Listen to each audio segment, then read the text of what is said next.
Enemies gon' hate me now. Enemies gon' hate me now. Hate me now. Enemies gon' hate me now. Hate me now. Enemies. Busters got some mana, but I handle that, so hate me now. Got the Louis Slugger, you better cover when I hit a foul. You better be so quick to get it hip when the pistol show. All my niggas get me creeping slow, and we on that blow. Told the two that I use, searching for an easy man. Demon in me wakes, now I shake and don't feel okay. Yeah, I'm terrified in my mind, so corrupted too. Feel so blizzo, hizzo, off that snizzo, but still keep it smooth. Evil prim, stay so blitz, busy down with Psycho Mike. Scheming, leaning all throughout the night, down in Metro Height. Bitch, you getting sprayed from grenade when I pulled up here. Catch the P, here with me, and we always going in. Waking, shaking in my bed, hating leaves you where y'all dead. Don't you rest so tears up, call your blizz up when I'm on my man. I face so much crime, stay inside. I have on my mind. Please don't shoot your kids on, send you his on, get your miz on ride. Enemies so close to me, especially gon' hate me now. Motivated jealousy, but still I elevate somehow. Violent face all in my space, deep inside you hating me. Take that loaded Glock 19 and kill that kind with courtesy. Enemies so close to me, especially gon' hate me now. Motivated jealousy, but still I elevate somehow. Violent face all in my space, deep inside you hating me. Take that loaded Glock 19 and kill that kind with courtesy. Hate me now, hate me now. Enemies gon' hate me now. Hate me now. Enemies. You hate me now, nigga, damn, I thought we was cool. You hate me now, I thought we was cool. You mad at me now, but all life you was laughing. Then chop a bullet, split him up like he a fraction. He run up on me, think it's chicken, now he past tense. Yes, I am evil Prince, but also Trace, so blast him. I catch him loafing, I'ma up the gun and let it bust. I got them niggas in the car ready to shoot shit up. You mention me, boy, I'ma kill him, best not test your luck. Yo, bitch, a groupie, all up in my DMs tryna fuck. These niggas lying in they songs, you know they capping. I'm on the block, I put in work, you niggas slacking. My nigga get jammed up and then we go and post bail. But if your nigga run up, we gon' send his ass to hell. Ain't have a ruler, kept a Ruger when I was in school. I'm hitting ops with this stick like I'm playing pool. Handy manny in this bitch, we got all the tools. You hate me now, damn nigga, I thought we was cool. We was cool.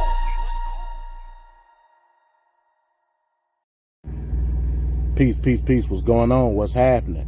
Hey, we in the Thought Box, man. Hey, and if you rock out with MD's Thought Box, check me out every Tuesdays and Wednesdays over at the Straight Talk Society with Trevor. I'm over there every Tuesdays and Wednesdays. Tuesday, 6:30. We got TFP, Tape Fist Politics, y'all, where we talking about the latest in the news and what's happening in politics right now. With my homeboy, Vancat, producer extraordinaire, Ricardo, and Mike. I'm over there Tuesday, 6:30. Then you got Wednesday, Wrestling with Reality, 6:05 on TBS, the Superstation. I mean, Straight Talk Society, Trev, myself, Vancat, and a host of others. We over there rocking out, talking about what's going on in wrestling right now. We talking about the pay-per-views. We bringing the nostalgia to you. Everything wrestling, we over there talking about it. Wednesdays, 6:05. Check me out over there, the family-friendly version now. MD, Straight Talk Society. Boom.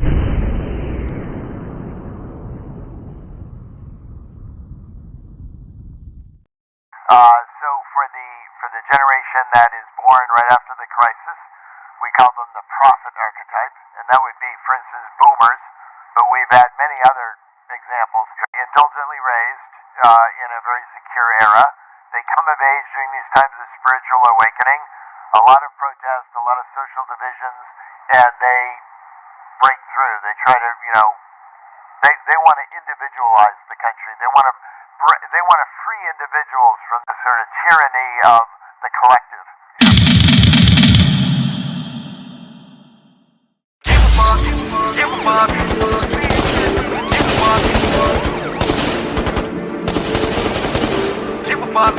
Give a fuck. fuck. Like Tupac, nigga, I don't give a fuck. Everybody wanna ride for me with no car. Make a lot of money, live life like the stars do. If you do what they do, then what kind of king are you? Don't let money change you for the bad. Do what God's do.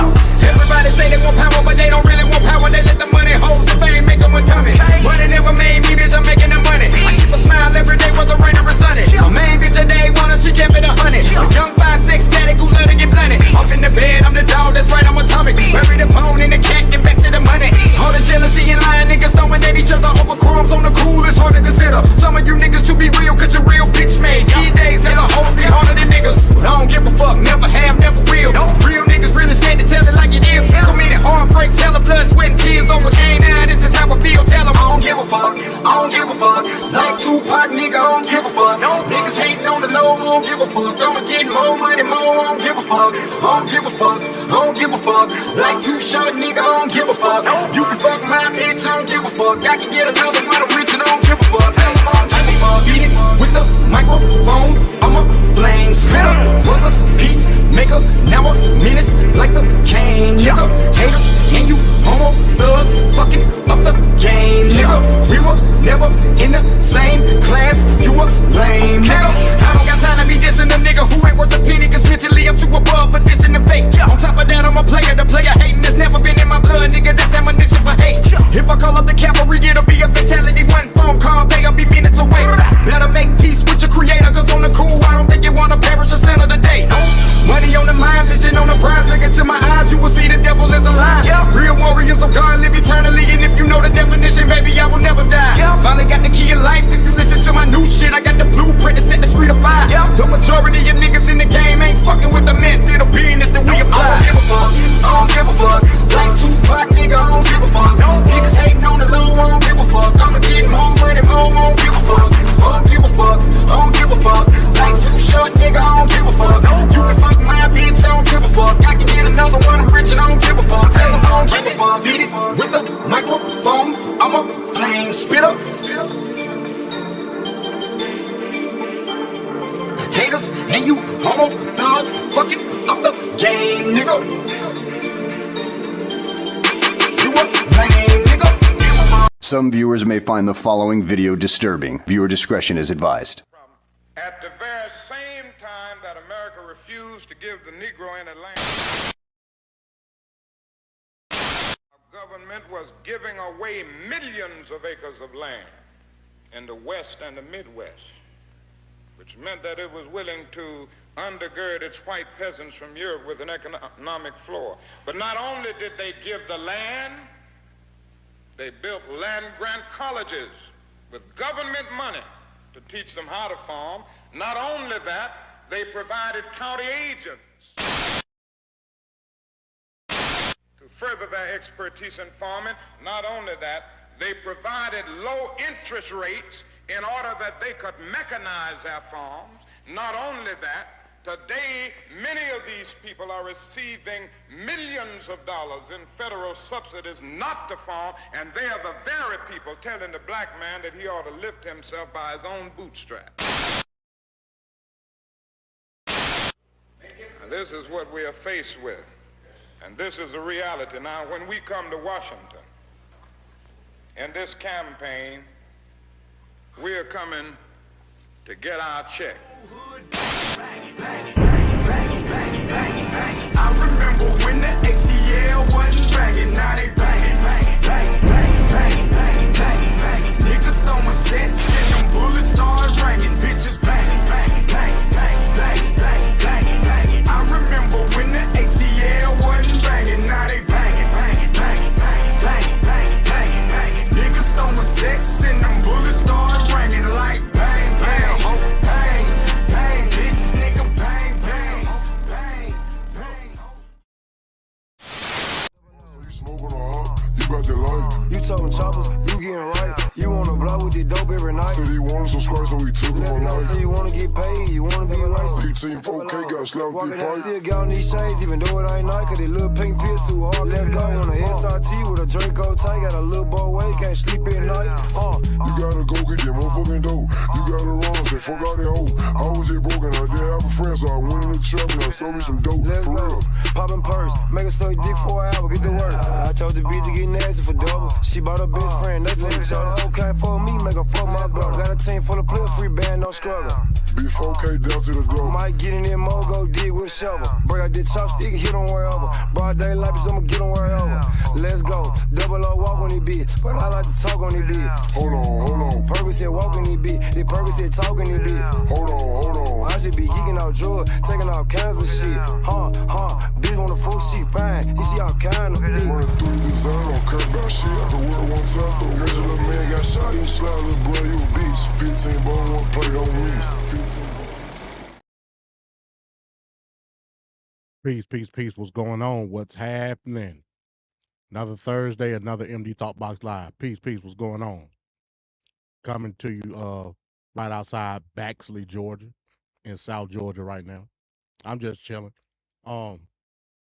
Incredible that I got service where I'm at, because I'm literally in the middle of nowhere, as always, pretty much. But thank the Lord that he gave me Wi-Fi this night, and we could do the show. So without any further ado, hope everybody had a good day, a very productive day, and we're gonna get it in. So tonight, my main topic: the truth about the national debt. Now, in terms of anybody that knows me, whether it be socially, in person, or over the internet, I've always said that I was a fiscal conservative. In many ways, I still am. But after recent enlightenment, knowledge that I've obtained, I think I need to scale back from using that particular term to identify myself. That's just what it is. In the terms of how I use fiscal conservatism, meaning the government shouldn't have a hand in private industry. I never said that the government shouldn't have a hand in creating industry. Never said that. When it comes to a lot of private ownership, I'm all for it. Some may call me, and I think I said this before a couple of shows back, some may call me a social libertarian. I can go with that. I can definitely go with that. I don't see no issue calling myself a social libertarian. The reason being is because I can identify the harms, I can identify the issues of the society, and knowing that the only way to facilitate a lot of these issues and harms within the society is through government. I never take away government. I'm not the person that'll ever say we need smaller government. It's not the fact that we need smaller government. It's the fact that we need government out of the privatization of industry. That's all I go with. So a new month has come about, and like I started last month, let's get into MD's Thought Box Book of the Month. And this month's Book of the Month is streamlined with what we're going to talk about tonight.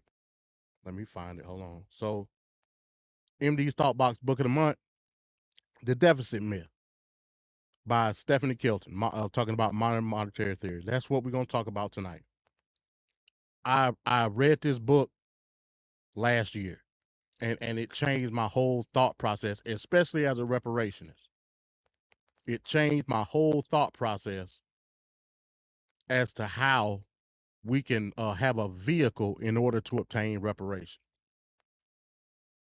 This was the smoking gun for me in terms of looking at how government funding works, the necessity in which government funding is used, and how a lot of people politicize government funding to get out of certain situations.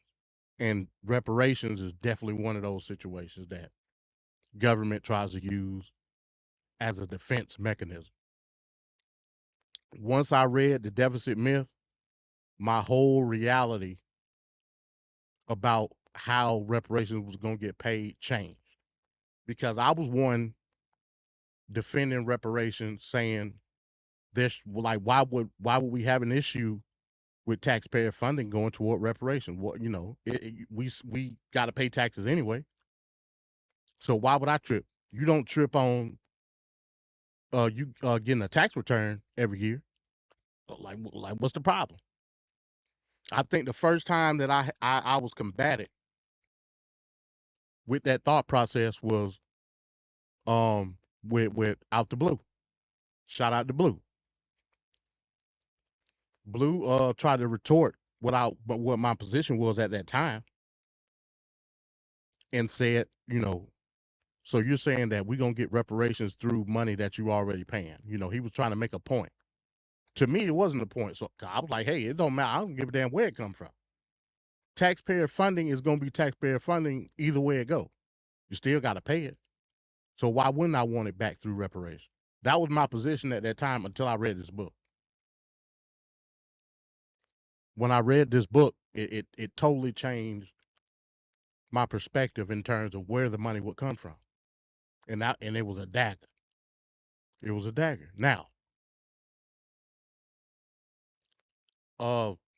last Friday, essentially the film adaptation of this book came out, which is called Finding the Money. You know, a lot of Negroes got a bad time reading. I mean, hell, we got Audible. You know, it really shouldn't be a problem listening to a book. You know what I mean? More or less reading it. Sometimes to get a better understanding, this is what I do, right? So Kindle has this thing where it's I believe it's called Voice Speak or something like that, where they use AI. You know, like you can highlight a certain passage or highlight a paragraph. Hey, you can highlight the whole book if you want, and AI will use text to speech to read the book. You know, also you got Audible. You know what I'm saying? Audible is the actual audio book. But if you have like a Kindle account, you can use the Voice Speak. You know, you know, sometimes you may want to pinpoint a certain passage or pinpoint a certain paragraph within a book. I use that sometimes. You know what I'm saying? So I can get a better understanding of what I just read. You know, it is what it is. You know what I mean? With the deficit myth, it was a lot of intricate detail within the deficit myth that if you wasn't akin to certain economic language, like you wouldn't understand. Hell, some parts I didn't understand, so I had to double back. Right? With Finding the Money, they streamline it. They streamline it so easy, where it's basically the layman's term of the actual book, The Deficit Myth. So let me do this. Let me play the trailer. And like I said, it's on all media platforms. I bought it for $7.99. I rented it rather for $7.99, and you know, it was the best $7.99 that I used at that particular time. Let me play the trailer. Like I said, fire.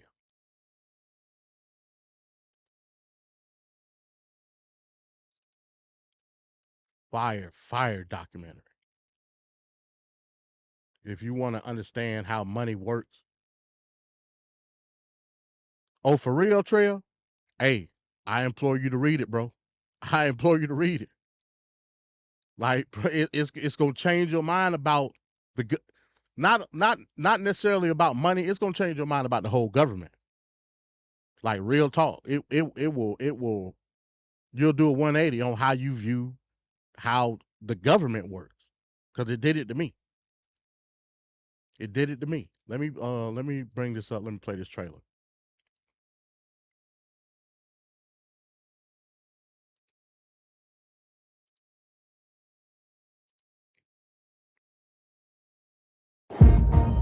So much of the public discourse, it's like we're going through life with one eye shut and one eye open, and we're only getting half the picture.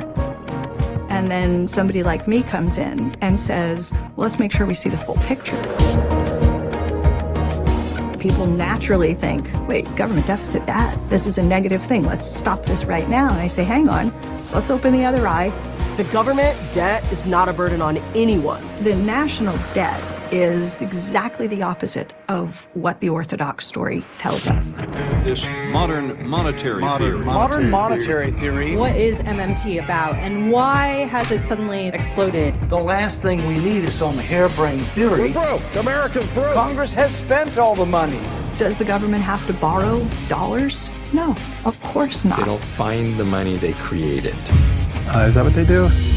Where does money come from? There's a theory that says we should not be looking too closely at money. Didn't they tell you? You never touch the money question. You're going to scare the hell out of everyone. You could take the national debt clock that scares everyone and just rename it the US dollar savings clock. So now don't you feel better? The true story of money is not the story that I've been told.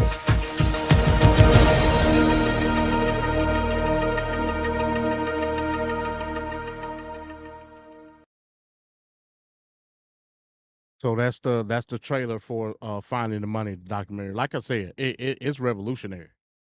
That's just what it is, folks.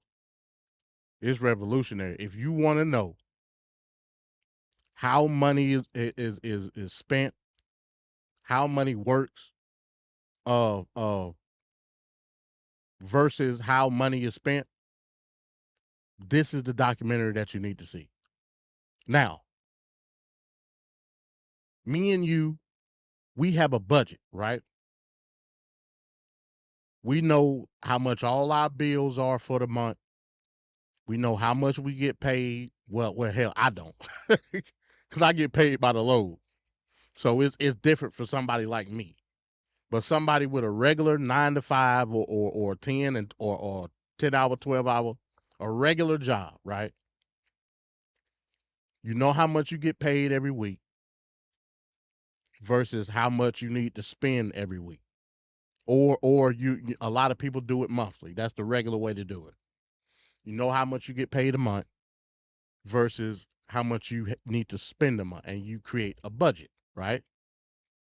X amount of dollars that I earned for the month minus X amount of dollars I need to spend in terms of expenses equals the net amount of money that you have generally, right? In terms of like your in-pocket money, like to buy whatever the fuck you want to buy. That's how it works, right? That's your budget. What you go or what goes in necessarily isn't equal to what goes out. You know what I'm saying? That's just what it is. That's me and you. That's how a budget works. It does not work like that for the federal government at all. As a matter of fact, essentially with the federal government, it's a reflection of the total economy of me and you, us. So the quote unquote deficit of the national government is equated to the surplus of the national economy. What do you mean by that, MD? You sound crazy as hell. Well, let me explain. The national debt is based on what the government is spending, right? Let me see what Trey's talking about. He says the problem with the budget is that most people can't afford to pay themselves. I mean, well, that, I agree with that too. You know what I'm saying? But that's just us in our overconsumption. They ain't got nothing to do with the government, and nor should anybody be there to bail you out because of your overconsumption. That's where my fiscal conservatism kick in. You know what I'm saying? Because if me and you overspend, Trevor, ain't nobody there to bail us out. You know what I'm saying? But hey, I digress. Like that's a whole nother can of worms that I'm not willing to open at this time. Well, I mean, hell, I might. It depends on like what happened with what. VanCat will beg to differ. Hey, if VanCat shows up later on, man, hey, I would, And to be honest, I think for the most part he would agree with MMT and the way it's explained. That's why I wanted him to watch this documentary so he could get a better understanding, because MMT is totally progressive. It's a progressive ideology, point blank period. And Van Cat is very progressive. So actually, I think he would agree. But he may stop by tonight. I don't know. We'll see. But in any event, so with me and you, like I said, well, I see your point, Trevor, because Van Cat, he looks at it from a social position and not looking at it from the higher ups. He think the higher ups is the ultimate evil anyway. So I get that part. I definitely get that part. Oh, what done happened to me? I done paused. What the hell just happened? Mic check, mic check. Why the hell I paused? I don't know what just happened. Can you still hear me? Oh hell. Here we go. See, I knew it was too good to be true, being in these damn sticks. I knew it was too good to be true. What the hell just happened? I froze on the screen. I don't know why though.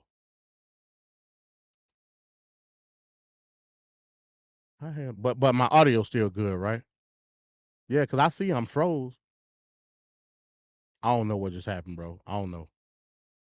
I'll jump off cam right now. I don't know what the fuck. But anyway, yeah, so Van Cat would look at it from that aspect. He would look at it from a position of the personal protections of the people, but don't look at it from the higher ups. And I think that's where Van Cat messes up. You know what I'm saying? He understands from a federal position that they should be doing more for the people. Now, some of the stuff that he says that needs to be done, I don't think it needs to be done, because if you look at it from a personal liberty perspective, we should be afforded all the amenities in order to obtain stuff like health care and housing and stuff like that. We shouldn't need the government to put clothes on our back and put a roof over our head and put food on our tables. We should be able to do that on our own. Now, of course, you're going to have situations where you're going to have a social safety net in order to provide for people in need. I'll never take that away. But the ultimate goal should be the personal liberty and freedom to do what you need to do for yourself. That's not for the government to do. Now, that's where me and Van Cat disagree. You know what I'm saying? But in any event, like I said, me and Van Cat, we can have that. We can have that type of discussion. I don't know why the fuck I froze. And I'm not looking at it right now. I'm not in the damn camera. I don't know why I froze. It was just stupid ass shit. But anyway. So, MMT. Trail said, I'm very anti-government handouts. That's where me and Van Cat clash. Well, like I said again, I agree with that standpoint, right? But I don't agree with taking the social safety net away, because I understand it. I definitely understand it. If the Great Depression and the New Deal taught us anything, is that it needs to be there in order, because you gotta think of it from a big picture standpoint, right? If you got a high employment rate, if you got a high low income population, that's going to affect the overall economy. So again, and I'm glad you brought that up, because MMT is going to prove how the government actually spending money is good for the personal economy of America. 100%. You know what I'm saying? But it's about where they spend the money and how smart they spend the money. Well, who's to say what the limit should be? You can't put a cap on something that's fluctuating. You know what I'm saying? So I wouldn't necessarily say it need to be a limit. because the numbers are always moving. So you can't have a cap on something that's always moving. That's my position. But the goal, the end game is the issue with me. But in any event, so okay, let me because I got this definition, right?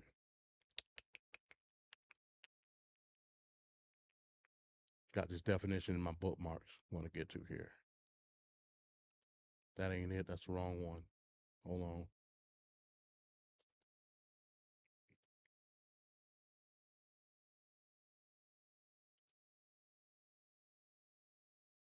All right, so we're gonna look at fiscal conservatism real quick, just so we can understand what it is.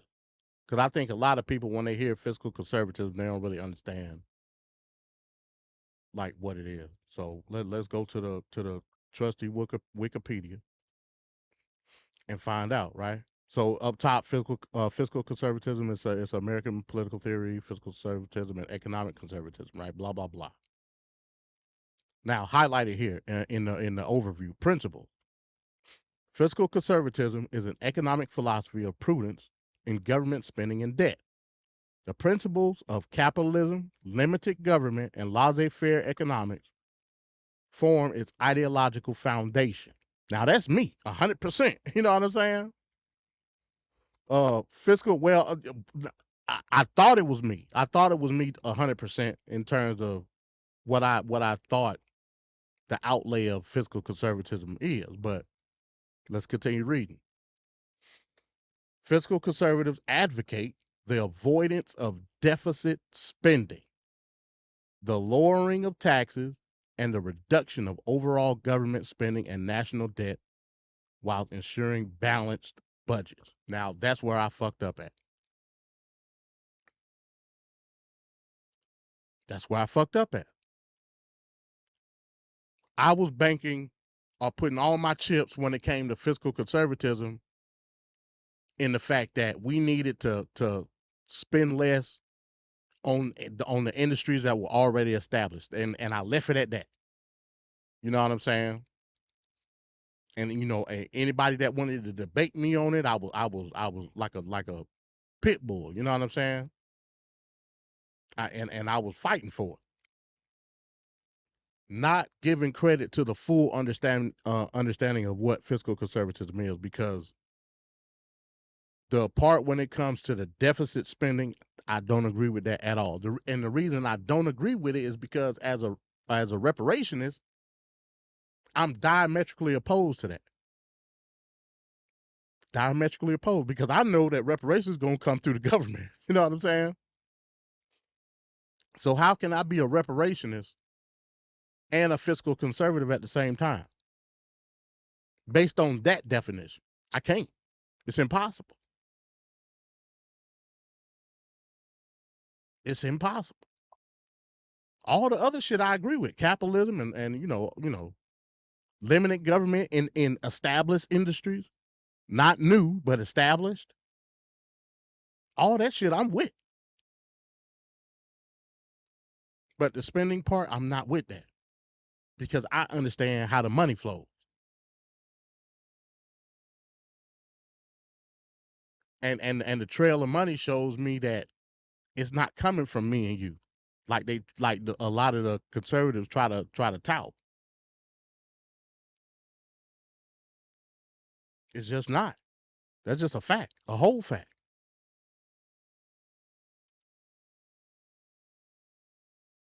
And then you would have to pose the question: how is the government spending money in which it don't have? Like, how that work? I can't spend no money that I ain't got unless you get it through a loan. And now you're gonna try to argue with me and say that the government is loaning itself money. like this is the type of insanity that you would have to get around in order to facilitate your position. And a lot of people, I don't think, ready to have that type of conversation. At least not the ones that's baseline like I am. Like I ain't no economist. You know what I'm saying? I ain't no economist at all.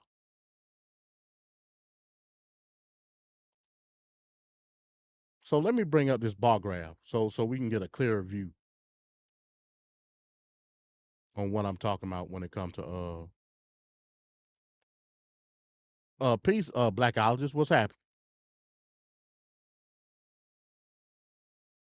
Peace, peace, peace. Let me see if I could try to bring up this graph here. Damn, I probably should have put it in the damn StreamYard before. But I can pull it up on the. It's all good. Let me bring up this graph here. So we can get a physical view of what the deficit is, right?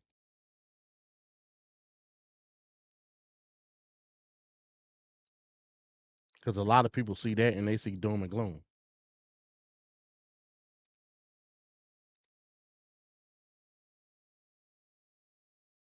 They see doom and gloom because that's what we've taught. That's what we've been taught to say, basically.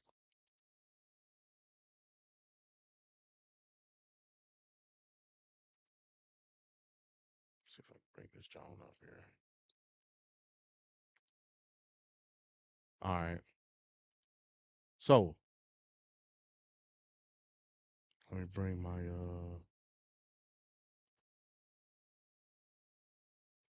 All right, so damn, I'm on the wrong. Never mind. Hold on. Wait a minute.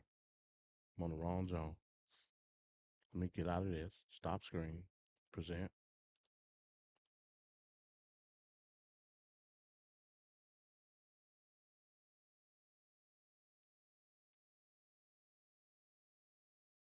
Man, what the hell? Okay. All right. I think that's it right here. All right, boom.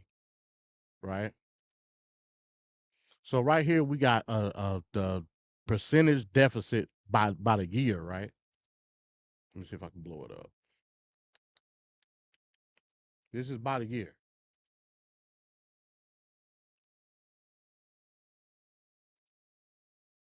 So if you look, this is from 1940 all the way to 2020. Pandemic, you know, it's pointing out that's the pandemic and how the gross percentage raised in the deficit. So 1940, this is our during, well, I ain't gonna say during, it's during the New Deal. Deficit was pretty low. World War II hit, boom, percentage, because why? A lot of the GDP went toward war effort, right? Then, you know, it steadily decreased. After World War II, we had a slight surplus. The reason being is because the government, it was a sudden stop with government spending. With everybody getting home and getting acclimated, we had a surplus. Along with, see, now again, for every positive, there's a negative. Along with reacclimation in workforce, massive unemployment, so on and so forth, right? In these years.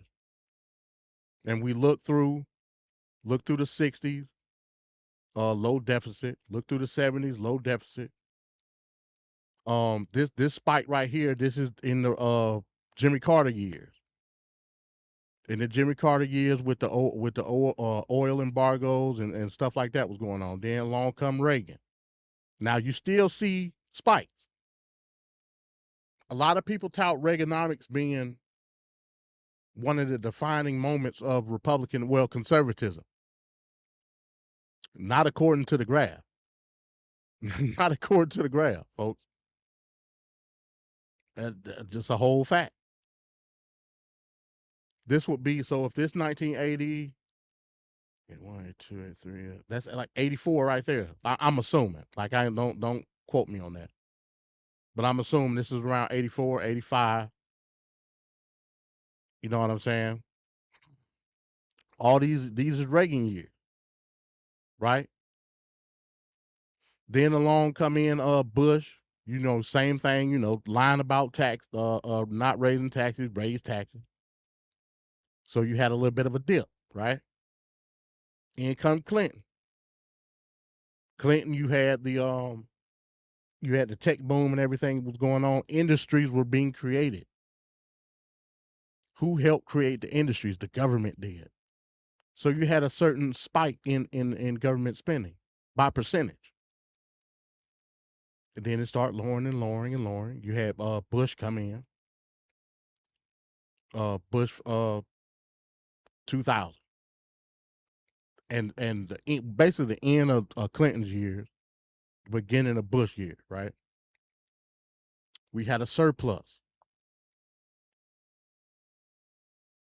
What happened in 99, 2000, 2001? You had the dot-com crash. The dot-com crash was I guess you would say a mini recession based on a lot of the advances of what people thought was going to happen with Y2K. It was a lot of factors when it came to the dot-com crash, but a lot of people remember Y2K.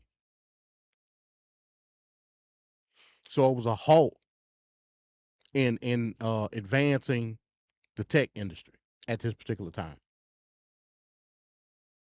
Bush will take credit for it and say that we had a positive surplus in spending, percentage-wise.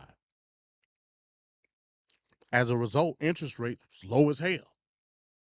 They was low because the Fed was trying to encourage businesses to make moves economically. Who made the move economically after 2001? Everybody should know this answer. Everybody should know this answer. And Yama said government handouts is essential to American growth. Since the inception of the U.S., what is hey, I agree. Hey, I 100%. I think this in Yame. Let me know if this in Yame. I 100% agree. The founding of America is based off handouts. 100%. Our economy wouldn't be what it is today if it wasn't for the government basically pushing through certain industry. That's just a fact. That's a whole fact. So that aspect, yeah, I 100% agree. So again, after 2001, after the dot-com recession and the interest rates was low as hell, what happened after 2001? 2001 is when you started to see the subprime loans. That was an industry trying to figure out how to make ends meet. Why would the housing market need to make ends meet? Because the economy, based on what we see here,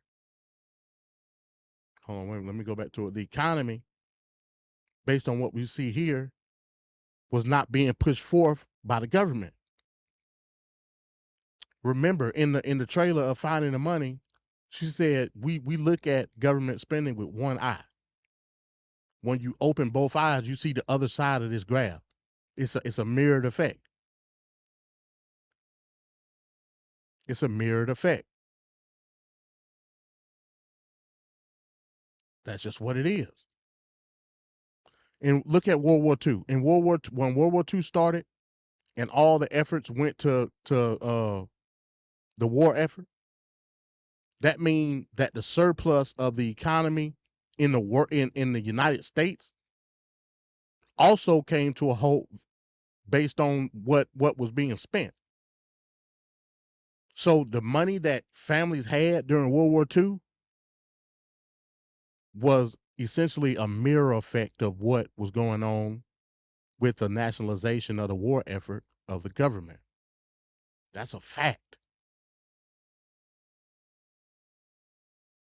That's a whole fact. How do I know that? Because look at where we were at the time.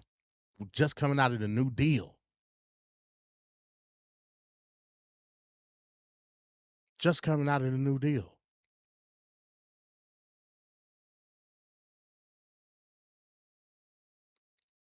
The surplus that was there percentage wise for the government was a negative effect for the economy. That's why the housing market was trying to come up with new ways to make money. The subprime loans were there because the market at the particular time was not there economic wise for the totality of the nation. So look at what the market is doing. And not saying that people didn't have money, because yeah, of course, definitely they had money. But in terms of the economy was not moving. So Fannie Mae, Freddie Mac, and all these housing lenders was trying to get it back moving. The way they did that was creating the subprime loans. That was in 2001 when that started. In 2001. So a dumbass would tell you in 99, 2000, 2001, government spending was great. We were in a surplus percentage wise as far as the debt. But the economy as a whole, as far as spending money, was at a standstill.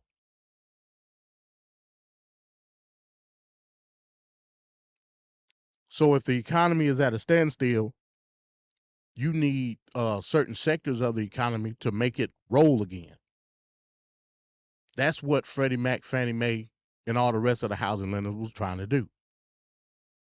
Entice you in order to buy a house with this subprime loan. So subprime that it was basically too good to be true. And even though you probably could afford an average home loan, you couldn't afford those subprime loans. Not in the long run, you could.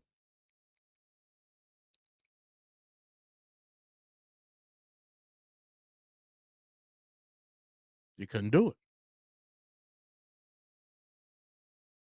And then the Great Recession happened. And look what happened to the government spending. Just like during the Great Depression. Spiked. Why? Because the government had to save industry, which is bad. The government is not there to save industry, it's there to create. Then, of course, with 2020 pandemic, another spike.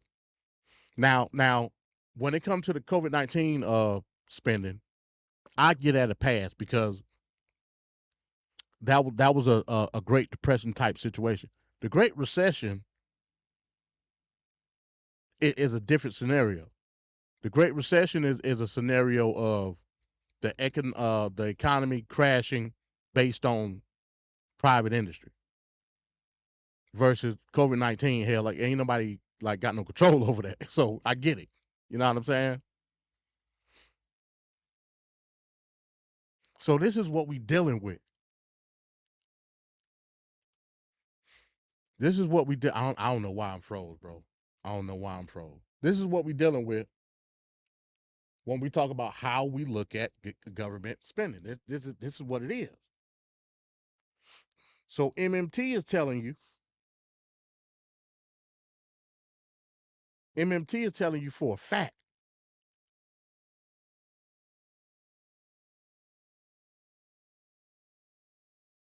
that stop looking at what we call the deficit in a negative light, because the government deficit equals the economic surplus of the total economy. It's yin and yang. That's what it is. Right?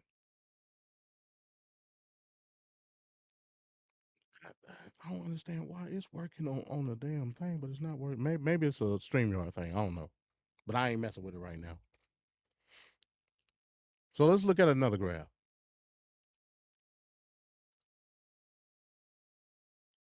Let's look at another graph here. Well, let's look at the totality of GDP. Because that's another thing a lot of people like to go to.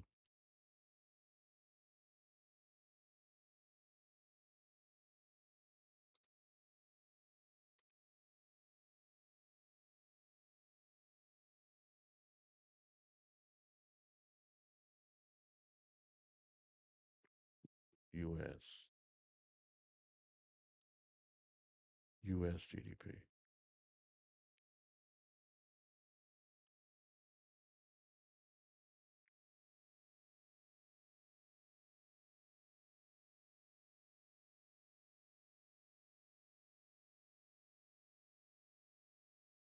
What year is this? Oh, that's 2011. That's too old.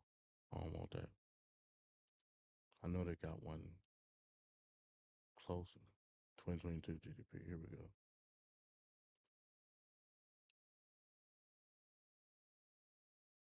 Well, it's the component chart. I don't want the component chart, but I guess I do this one, even though I wanted like the services. I didn't want the components, but I'll take it. I'll take it. So let's look at the GDP, the component GDP.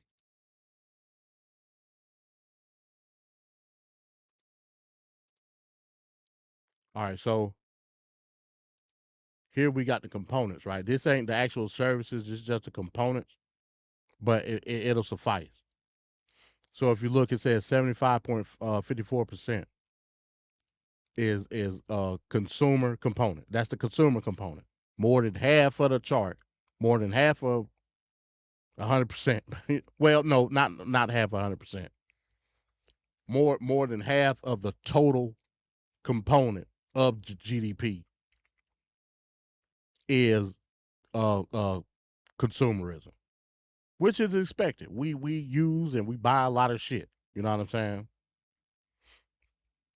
Out of that component, 16.36% of what's being used is imports, right? We export 12.71%, which to me is awful. Because if we're gonna live in a true market capitalist society, we should be exporting a hell of a lot more stuff. You know what I'm saying? Because again, like I said the other day, capitalism organically is a globalist system. It's no way you can be a nationalist capitalist. That shit don't work because if you only are trying to incentivize a national aspect of capitalism, you essentially what you'll do is you'll self-eat the nation. You'll self-eat the society. You know what I'm saying? Because through innovation, through technology, through everything that makes capitalism work, you'll essentially be in a bubble, and that bubble it will eventually burst. So but that's going on a tangent. A 19.47% is government. That's the government spending that everybody like to tout. You know what I'm saying? So as a component of what the totality of the GDP is, only 19.47% of that is government spending. So why are we making such a fuss when it comes to the deficit in this country? The shit is fake. It's political theater. That's all it is.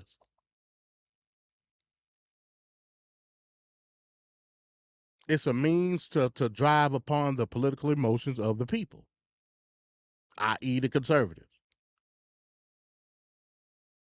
Hell, for the most part, a lot of Democrats too. I won't necessarily say the progressives, but the majority of the Democrats talk that same balancing the budget shit.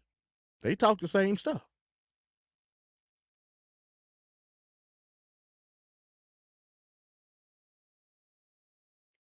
%. Is that what it is? Yeah, 19.88% is investment.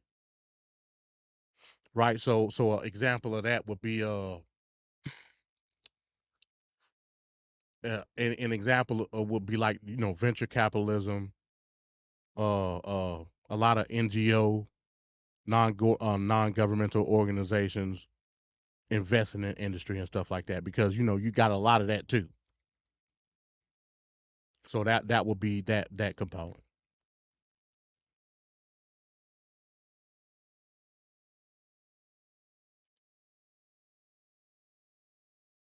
So only a minuscule number when it comes to the component of the totality of GDP is government spending. But when you look at the actual gross domestic product chart, well, not the gross domestic product chart, but when you look at the actual government spending, let me bring that one up. Hell, why not?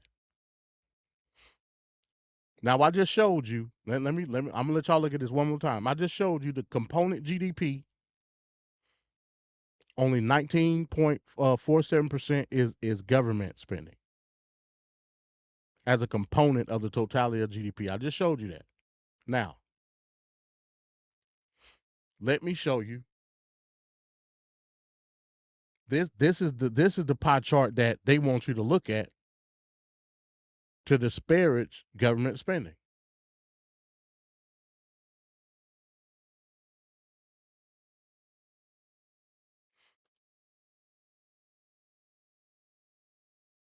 This is the one that they want you to look at.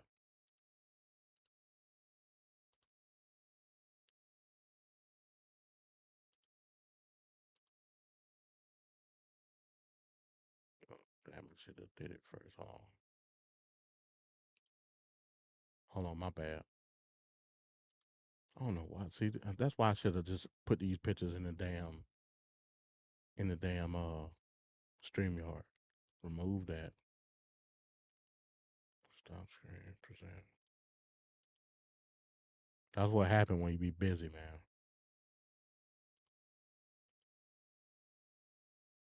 That's what happened when you be busy.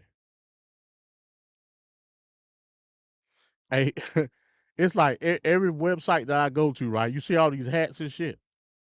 Every website that I go to, this just a sidebar. Cause I look up a lot of hats. You know, I that's what I do. Like I'm a new era nigga. Like I buy hats. You know what I'm saying? It's like this shit, man. Every website that I go to, man, they conjure up these fake ass ads trying to get me to look at hats and shit. And a lot of it be hats that I already done looked at. Like if you look, like I was looking at this Cookies hat because it looked a lot like the Braves hat, but they ain't had the shit in my size. All these other hats, like why in the fuck would I want a Jacksonville Jaguar hat? Especially a damn Carolina Panthers hat. Like, oh man, that should be killing me. But in any event, that's just me babbling. So let's go down to the. Okay, here it is. So this is the pie chart that they want you to look at. They don't want you to look at the components of the GDP. Or the hell, they don't want you to look at the GDP in no way, shape, or form. They want you to look at the government spending chart. This is what this is. Look how much money we're spending on Social Security as far as the total of the deficit. So let me see if it says how much the actual. No, it don't say it right here. But I believe right now the deficit is. Let me not say a number because I don't want to get it wrong. I'll look it up in a minute. But this whole chart is the totality of the debt ceiling, the totality of it, right? Out of the totality of the debt ceiling, 25.3% is spent on Social Security. Health, that like this would be VA benefits, Medicaid, Medicare, all that stuff, 28%. So this is the most that the government spend on. Defense, Homeland Security, 16.2%. Now, this defense budget since World War II has increased every single year. Every single year. Yet,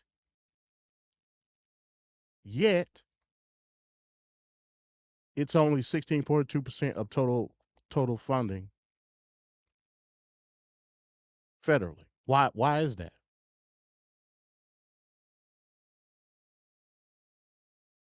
Why is that?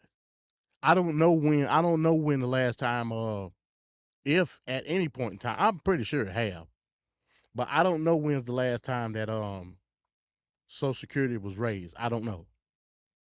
I have no idea. I have to look that up and see. But I know for a fact that the defense budget has raised every year since World War II. Ever since they changed it from the Department of War to Department of Defense. Every year. Yet it's only 16.2% of the national debt. Just ponder on that. Now it says remainder. I don't know what that is. I'm gonna just say that's net total after everything gets spent. That's what I'm gonna say that is. Veterans. I'm so damn. I would say that would probably be veteran benefits, like your GI Bill and all of that stuff. That's your veteran funding, 4%. That's not in turn with the overall health when it comes to VA benefits of health. Transportation. So your infrastructure and all of that, Biden's infrastructure bill and all that came from that transportation. Food and agriculture. That's your food stamp, SNAP. Your USDA funding, all of that stuff. That's there, 4%. Education, your Department of Education funds and everything that get funneled down to the school systems. That's that. International affairs. That's your UN supplementals. All that stuff within international affairs. That's that. That's your UN supplementals. That your NATO supplementals. All of that. That's your international affairs. Basically, your diplomatic funding. Housing. That's your national funding that go down to like your HUDs and what's the other one? It's the US something. But like that's your HUD funding, all of that stuff. That's housing. Only 1%. Energy, only 1%. Science, that's 1%. That I would assume that would come out your Chips and Sciences Act that Biden passed and all of that. Labor, your Department of Labor. And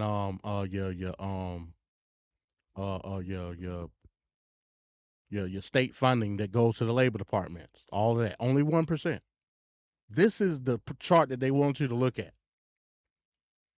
So see, look how much we paying in Social Security. Look how much we're paying in healthcare and all of that. They don't say shit about the defense budget. We don't want to hear that. This is the one that they want you to look at. Shout out to Ricardo. Let me see what he's talking about. Has the GDP caught up over time to the growth demand of the general population of the U.S. Growth Index? Well, here's the thing. Hey, I'm gonna say something very controversial. When it comes to the GDP in totality, and I can bring up the GDP chart too, like the total GDP chart. When it comes to the GDP and the demand, it's of course, it's a lot of factors in that, right? Supply chain factors, employment factors, means of production as far as manufacturing. It's a lot of shit that go into that, right? That now that's some economics. I ain't gonna say 101, but advanced economic shit, right? I'm gonna tell you one thing. A lot of that demand that we see overall as far as output, meaning what money is being spent from us and all of that, immigration helps that. And I stand on that shit. I stand on it. When it comes to the population of the U.S.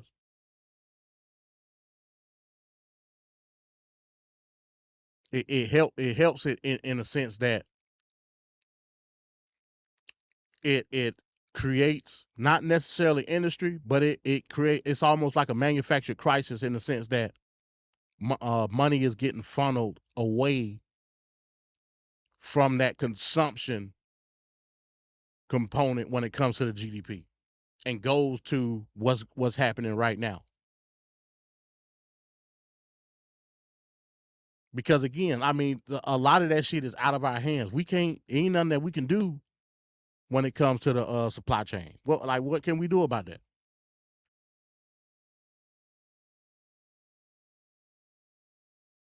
So I get your point. He said, "Isn't it time to do away with the stock market being an indicator of a strong economy?" Well, yes and no. Because the stock market is an indication for industry. Again, industry to me is the most important aspect when it comes to the economy. It's the most important aspect because if the industries tell you what needs to be fixed and what's rolling.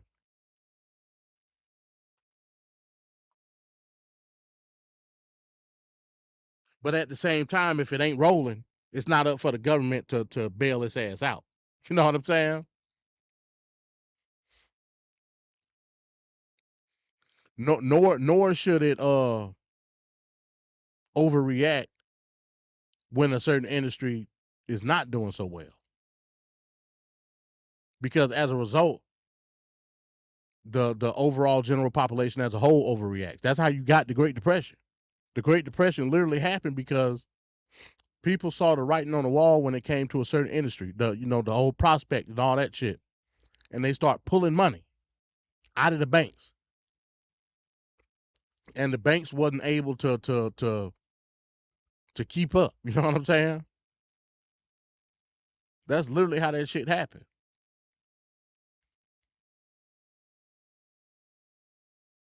So it's a fine line, right? It's a fine line. But again, the government shouldn't be there to bail industry out. It's there to create industry, not to bail it out.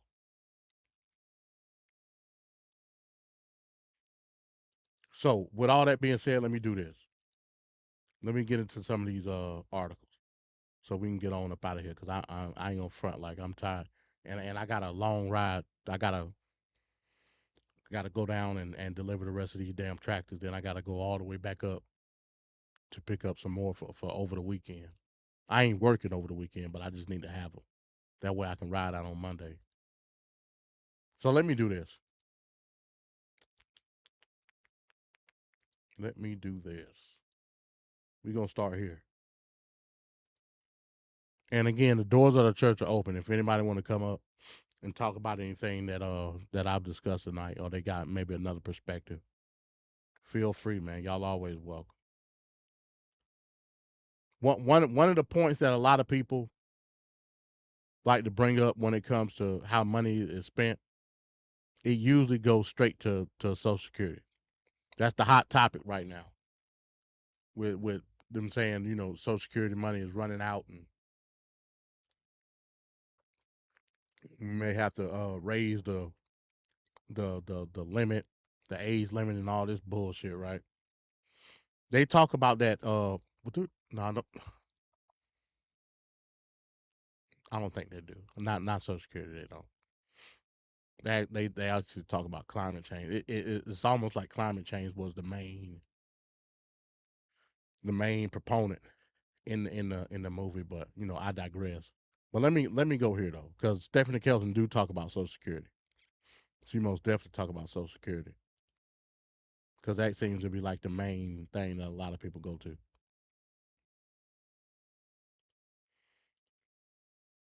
So,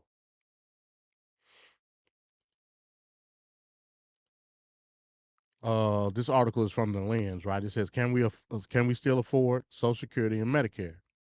Breaking it down with MMT economist Scott Fullwiller, right? And Stephanie Kelton is the editor.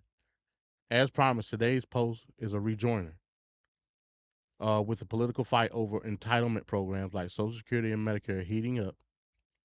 And yes, there are entitlements because people are entitled to coverage under the law.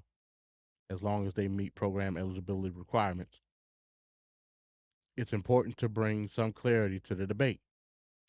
What follows is a series of tweets from MMT economist Scott Fullwiler. Scott is no longer on Twitter, but he sent me an archive of this thread so I could share it with you all. If you read it carefully, you'll notice a sharp departure from the usual focus on trust fund balances and financial shortfalls.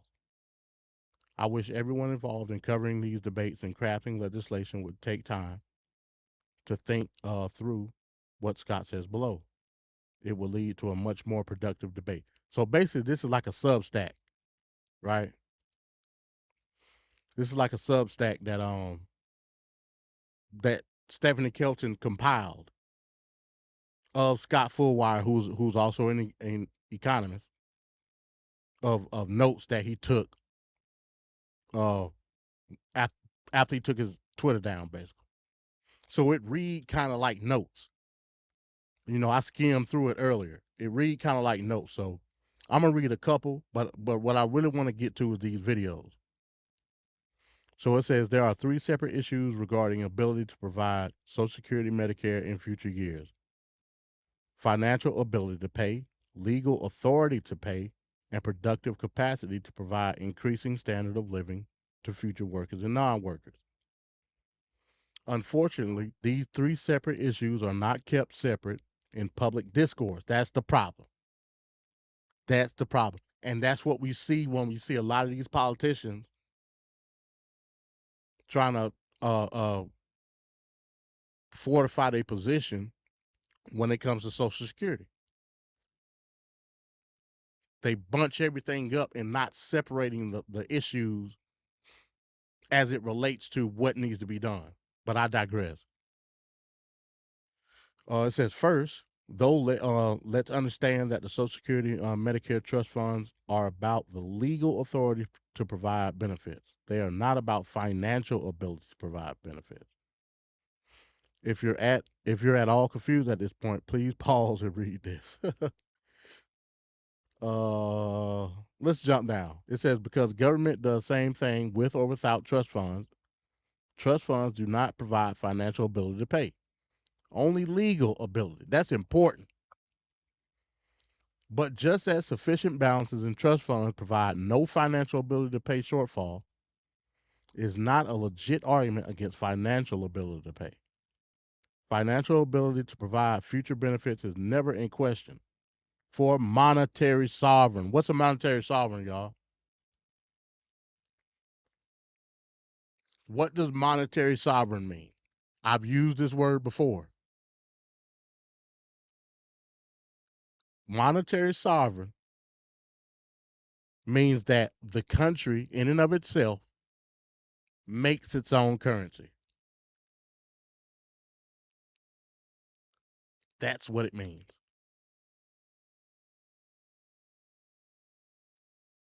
There's no forced obligation in the ability to pay to a monetary sovereign nation. That's MMT 101.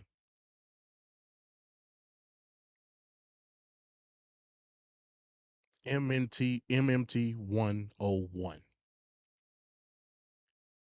Let me play this video with damn, where is that? Oh, okay. Yeah, let me play this video with Alan Greenspan. So having personal retirement accounts is another way of making a future retiree benefits more secure for their retirement. And also, do you believe that personal retirement accounts as a component to a system of solvency does help improve solvency? Because when you have a personal retirement account policy, it's accompanied with a benefit offset. With that feature in place, do you believe that personal retirement accounts can help us achieve solvency for the system and make those future retiree benefits more secure? Well, I wouldn't say that the pay-as-you-go benefits are insecure in the sense that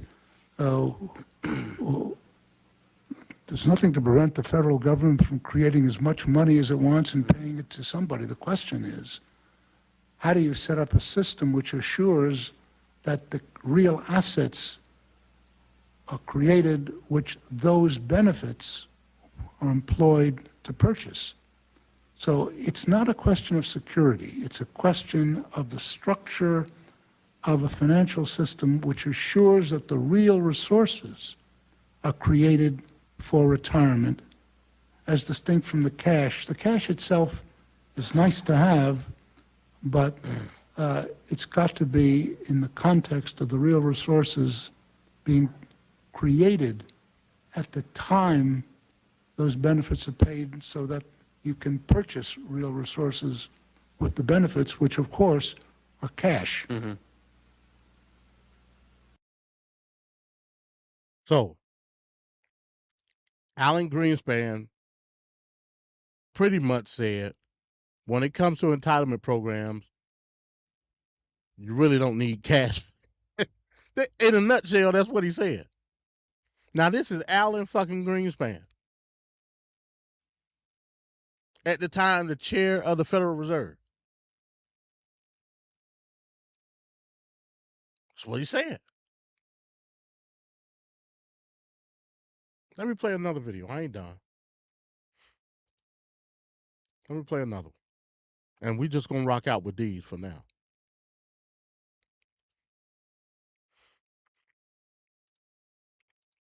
I ain't done it all.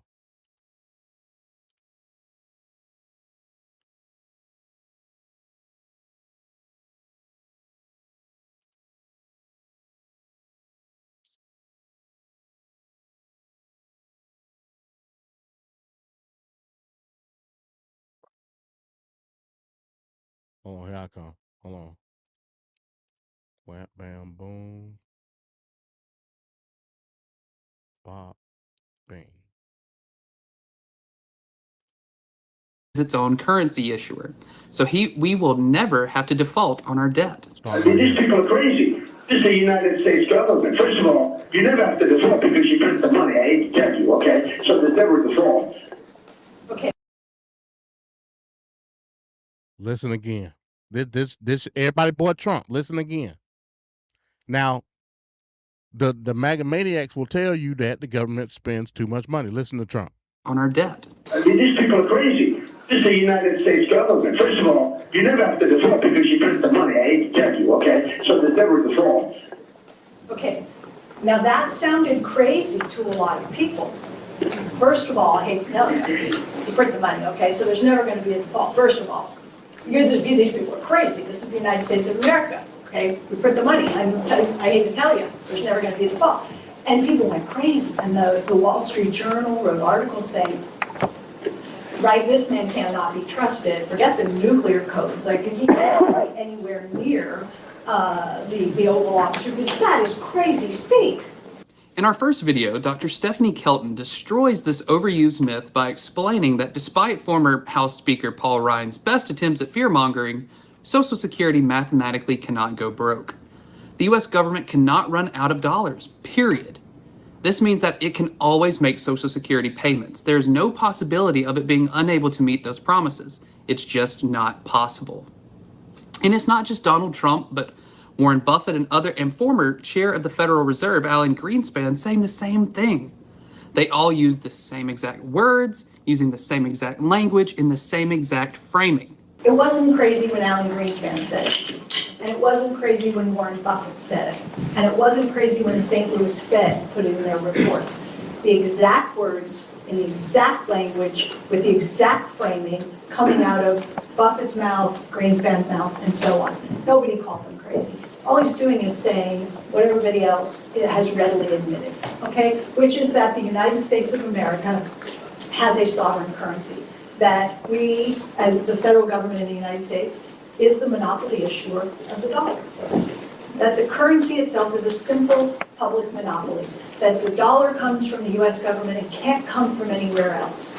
And if you think about what that means, the implications of that are that you quite literally can never run out of US dollars, that you cannot be forced by markets into defaulting on obligations in your own money, because after all, the US dollar can only come from the US government. You and I try to create it, it's called counterfeiting. In this next video, we will see an example of former Speaker of the House, Paul Ryan, spewing out the stereotypical excuse for why we must have entitlement, reforms to keep Social Security solvent. Ryan blames Social Security, Medicare, Medicaid, and interest on the debt for being drivers of debt. Now, this is the same Paul Ryan who didn't bat an eye while repeatedly providing corporate welfare for the wealthiest Americans, all while gutting Medicare and Medicaid, that resulted in stripping access to health care away from millions of lower-income Americans. His fondness for Ayn Rand's philosophy of selfishness only further highlighted his disdain for the poor or anyone who relied on federal benefits to survive. Ryan epitomizes the neoliberal austerity hawk's heartless approach with his attempt to morally justify his gutting of the social safety nets. Now stop right there. First of all, peace to Ricardo. What's happening? What's going on, MD? Amir. I can't call it. Now you see, just Monday.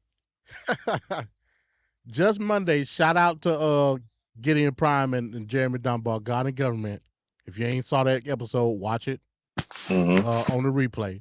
Just Monday, I just played a clip of Ayn Rand. Just Monday. Ayn Rand, and this is where I think a lot of people, again, it's misconception. Yes, Ayn Rand was an individualist. Yes, a lot of the talking points that I have today, I got from that woman, Ayn Rand. At no point in time,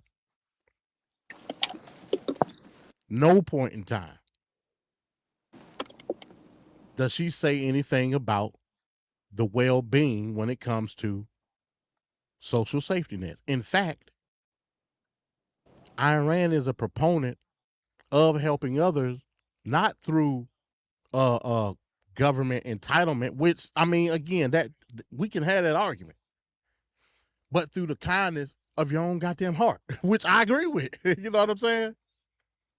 But as a society, why don't we all have that kindness out of our own heart? So, you know, he took a shot. He threw Ayn Rand under the bus, but you know, it is what it is. For the sake of the argument, I ain't got nothing to say on it. Let me continue the video.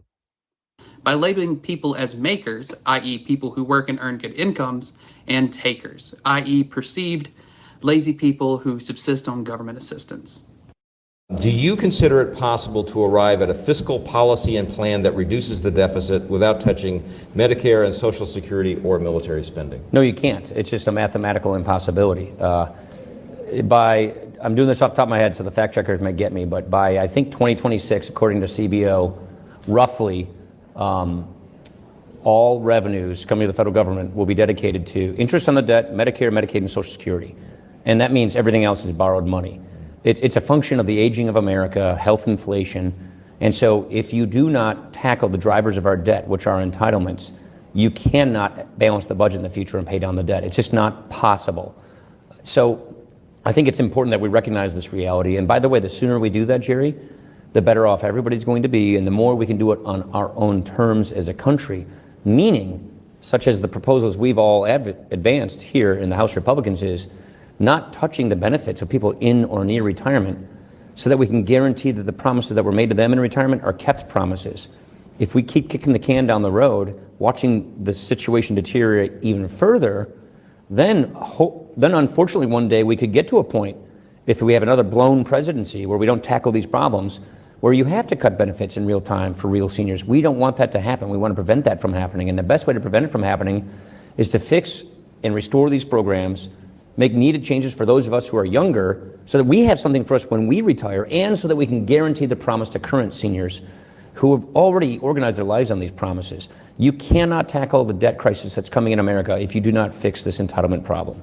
Furthermore, Ryan's attempts at cloaking his disdain for lower income people under the guise of protecting these programs from bankruptcy only serve to highlight this hypocrisy. This hypocritical and heartless view of not only his constituents, but people as a whole only serve to show a complete lack of understanding of how federal spending works. The hypocrisy being that he was the Speaker of the House of a Congress that passed trillion-dollar tax cuts and a $700 billion military budget, but also wanted us to believe neoliberal debt fear tactics and accept devastating austerity. As we'll see in our video tonight, it is completely unnecessary when we understand modern monetary theory, as Alan Greenspan explained to Paul Ryan when he was under oath before Congress. I hope you enjoy the dumbstruck look on Paul Ryan's face as much as I did.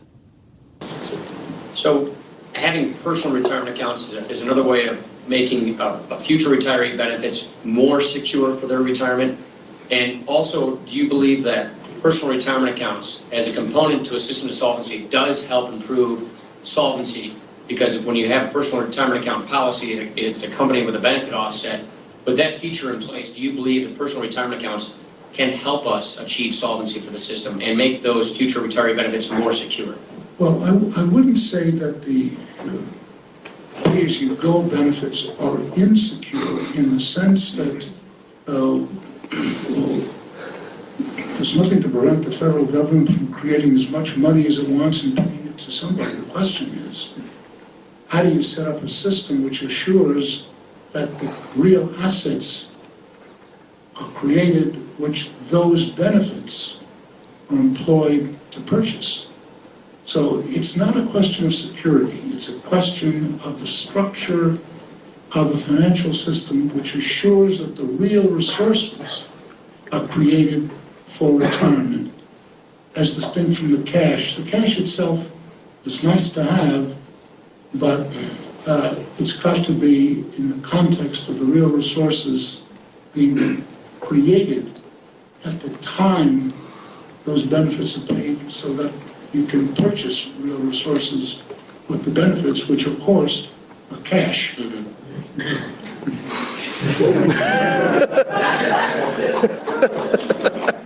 a few things. I love this group. A few things.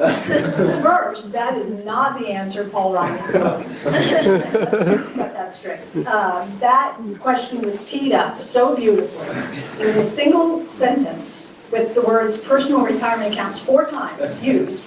It was like, I cannot make it more clear to you what I'm hoping you will say. Just say, yes, we should do this, right? And instead, Greenspan under oath says, I wouldn't say there's anything insecure about the way the system is set up today, in that there's nothing to prevent the federal government from creating as much money as it wants and paying it to someone. Quote, okay? How many people have told you, future retirees, that your Social Security benefits are secure? Nobody. I'm guessing everyone has told you that your benefits are in jeopardy, that the system is going broke, and that it's probably not going to be around for you. And if it is, it's going to be a whole lot less generous, and it's probably going to be private and not public guarantees, insurance, private insurance rather than public guarantee, right? I mean, that's what you've been told. Here's Alan Greenspan saying there's nothing to prevent the federal government from making good on every promise to every future retiree, their dependents, and the disabled, on time, in full, in perpetuity. There's nothing to prevent us from doing that. Boom. So the affordability question is off the table. He's removed it. We don't have to talk about whether we can afford it. But then he goes on to make the really critically important point, and this is the debate we should be having. What does he say next? He said the question is, how do you set up real assets will be created, which those benefits are employed to purchase? You might notice I've seen this video a few times. I haven't quoted the whole thing. How do you set up a system that ensures the real assets will be there? What does he mean? He means we have changing demographics in this country, and in so many countries around the world. Demographics are changing, and they've been changing for a long period of time. There are going to be fewer people working and producing stuff in the future. Baby boomers are moving out of the workforce and into retirement. So they're not going to stop consuming, right? So there are going to be fewer people working and producing stuff. And the question Greenspan is asking is, how do you make sure that when you send those benefit payments out on time, in full, in the future, that we are a productive enough economy, a productive enough society, that there's enough stuff for everybody to take some of it. Alan Greenspan's up. Hey, Ricardo, that question that you asked earlier about the population and the demand, she basically talked about it right there. And that's what I meant talking about immigration. You see what I'm saying? It's not about the money that's being created. It's about the production of the economy in totality. Mm. You see what I'm saying? Huh? So again, and that goes back to like the immigration point. Ain't nobody gonna sit here and tell me when it comes to immigration that you don't see these people helping the overall economy. Now, a whole nother argument can be made from a legal standpoint. Cool, I stand with you on that. On But when technical, on technicality, right? But when it comes to what's being done overall in the economy, that's what it is. Because hell, at this point, we got whole industries that essentially rely on immigration. but that proves our point that we were saying when we were talking to I forgot the lady we were speaking to last week, that there's certain industries, like for instance when we were talking about Florida, when DeSantis decided to pass whatever bill, I can't remember what it was that he passed down here, and because I live in Florida. Yeah, and the water break law. whatever it was, right? It decimated certain industries because when you say, oh, you're doing the dog with, and again the word of the day is dog whistling stance, where you appeal to the nationalists and all these people. What they fail to realize is there's certain people that appeal to certain sectors of the economy. So when you tell these people, hey, and you put the fear mongering in, then when you decide to leave, who is going to fill up the gaps of these people leaving? That was the issue that we've all experienced in DeSantis passing that bill. And he could go on and make it look like, oh, because that's their job as a politician is to sell you a beautiful sales pitch. It still doesn't explain the fact that they're huge, if not a marginal amount of people left, and decimated like we could go on and on. The lost for words today. The real estate and all those building the constructions and all those stuff in terms of like doing the because there's a vast amount of like crop industry here in Florida as well as Georgia and all these other places. These people decide to leave because there's nobody to pick these fruits and all these stuff. So who's going to fill these gaps? Are you going to do it, MD? Am I going to do it? Who's going to come in? Because when we're doing it. and that's the point we were trying to make. And this was I explained to someone on my job. If they're not doing it and they're not able to do it anymore, are you going to go in and fill in the gap to do it? And you're like, hell no. So then what are you complaining about? Your stance was with DeSantis.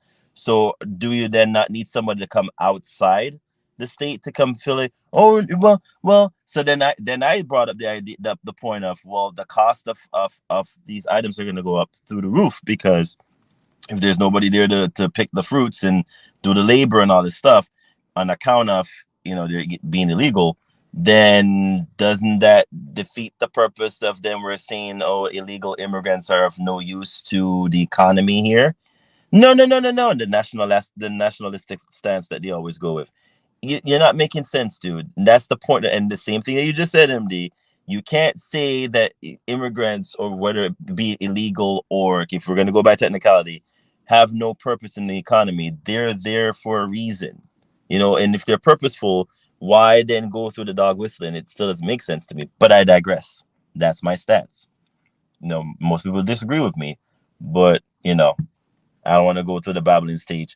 But in other words, what I'm trying to say is, illegal or not, if we're going to go by technicality, if they were of beneficiary use to a state, and you're going to then say, oh, we'll get rid of the illegal immigrants, and then you decimate the industry that they were in, who is filling up these gaps that these people are leaving behind? Are you going to do it? Or am I going to do it? Who's going to do it? Not only that, not only are they vacating a certain workforce, not only that, they're not investing in new industry to innovate said workforce, meaning, right, new industry to basically mechanize the picking of the fruit. If I'm just using like picking fruit as an example. Right, we're using the example, people, so don't get offended. Right. Yeah. Yeah. So yeah, not only are they alienating the workforce of the industry, they not investing in the innovation of the industry. It'll be a totally different conversation if the government was incentivizing private investment groups that are innovating the industry. Like, we got this new machine. We don't need the Mexican no more. We got this new machine that pick the damn oranges for. You know what I'm saying? Right, got you. Yeah. They ain't like that. That's what I mean by investing in industry. The government should absolutely be doing that. But the government is not doing research and development in that stages like how they used to Exactly. today. Exactly. That becomes the problem now. And then not only that, MD, other countries are outpacing us by tenfolds by the fact that they're, putting a lot of monetary or incentives, like you mentioned, in certain industries. So they're like outpacing us. Remember, we're probably one of the most fortunate countries in the world where we have different climates for different, spites of the year. So you might be able to grow in potato in Idaho in certain instances in one season, and then you might grow corn more in another season, or you might be able to grow oranges in one season in Florida. Like, we are fortunate as a country that the United States is, because that's how we were able to grow our economy the way it was for years and still do, on account of the seasons and the fact that we have probably the best climate, I will say, in the world in terms of growing crops. Now, don't make that confuse you in the sense that other countries can't view what we're doing, and i.e. China doing certain things to try to, like, one up us in terms of how we do certain things, and say, all right, or Europe, because we learn most of our stuff from them. But that's not to say that certain countries can't learn what we're doing, emulate, and perfect it a little bit better, is what I meant to say. So, again, research and development goes a long way, but I haven't done the math in terms of years of seeing where the U.S. government has been incentivized. I can't even say the word properly this evening, man. Incentivizing. You want you sleepy or something? Incentivize. Just coming off work, but it's like there's certain things I expect the government to try to propel furthermore. They're not doing it like they used to back in the day. So it's like we used to do certain things. We're not doing it that much, and other countries are outpacing us tenfolds by doing certain things better. I.e., invested in clean industry, or invested in certain machinery, like you mentioned. Yeah, I'm getting to that too. And then you have automation that's coming into play, which is another thing that scares me. We're now in the age of, now we're getting AI. So are we ahead of the curve, or are we behind the curve? Because we haven't even started doing legislation for that. So other countries have started the process. We are still having senators that have flip phones and don't even know how to use a touch screen. Like, that's the kind of nonsense I'm talking about. Why are we not ahead of the curve? That scares me, MD. Being here as a U.S. citizen, you're kind of thinking to yourself, why is Japan so far ahead and we're so behind? Like, the same thing they have, we could have too. We have Silicon Valley, they have a lot of, you know what I mean? Why are we not investing more in certain things like R&D? But I can tell you why. Because the government, instead of incentivizing private ownership to innovate, instead they put a shield around companies that's already in place to stop them through antitrust and tariffs and all that type of shit. They were, again, that goes back to my original point. The government is basically doing government assisted capitalism, whereas they're not investing in new industry. That's just what it is. I tell you one thing. Shout out to Biden. At least he did the Chips and Sciences Act, at the very least. You know what I'm saying? At the very least, if we're gonna talk about incentivizing and at least showing, and really I can't even put that on Biden, because that was a bipartisan act. That was Republicans and Democrats that did that. So, but hey, you ain't gonna hear that from the MAGA maniac, because they don't understand shit like that. So at the very least, we had the Chips and Sciences Act that tried to bring some type of industry back to the United States. at the very least. But you know, it is what it is. But let me play the rest of this video and then Yeah, we I'll could go. cue Yeah. I'll cue something else up. Give me 1 second.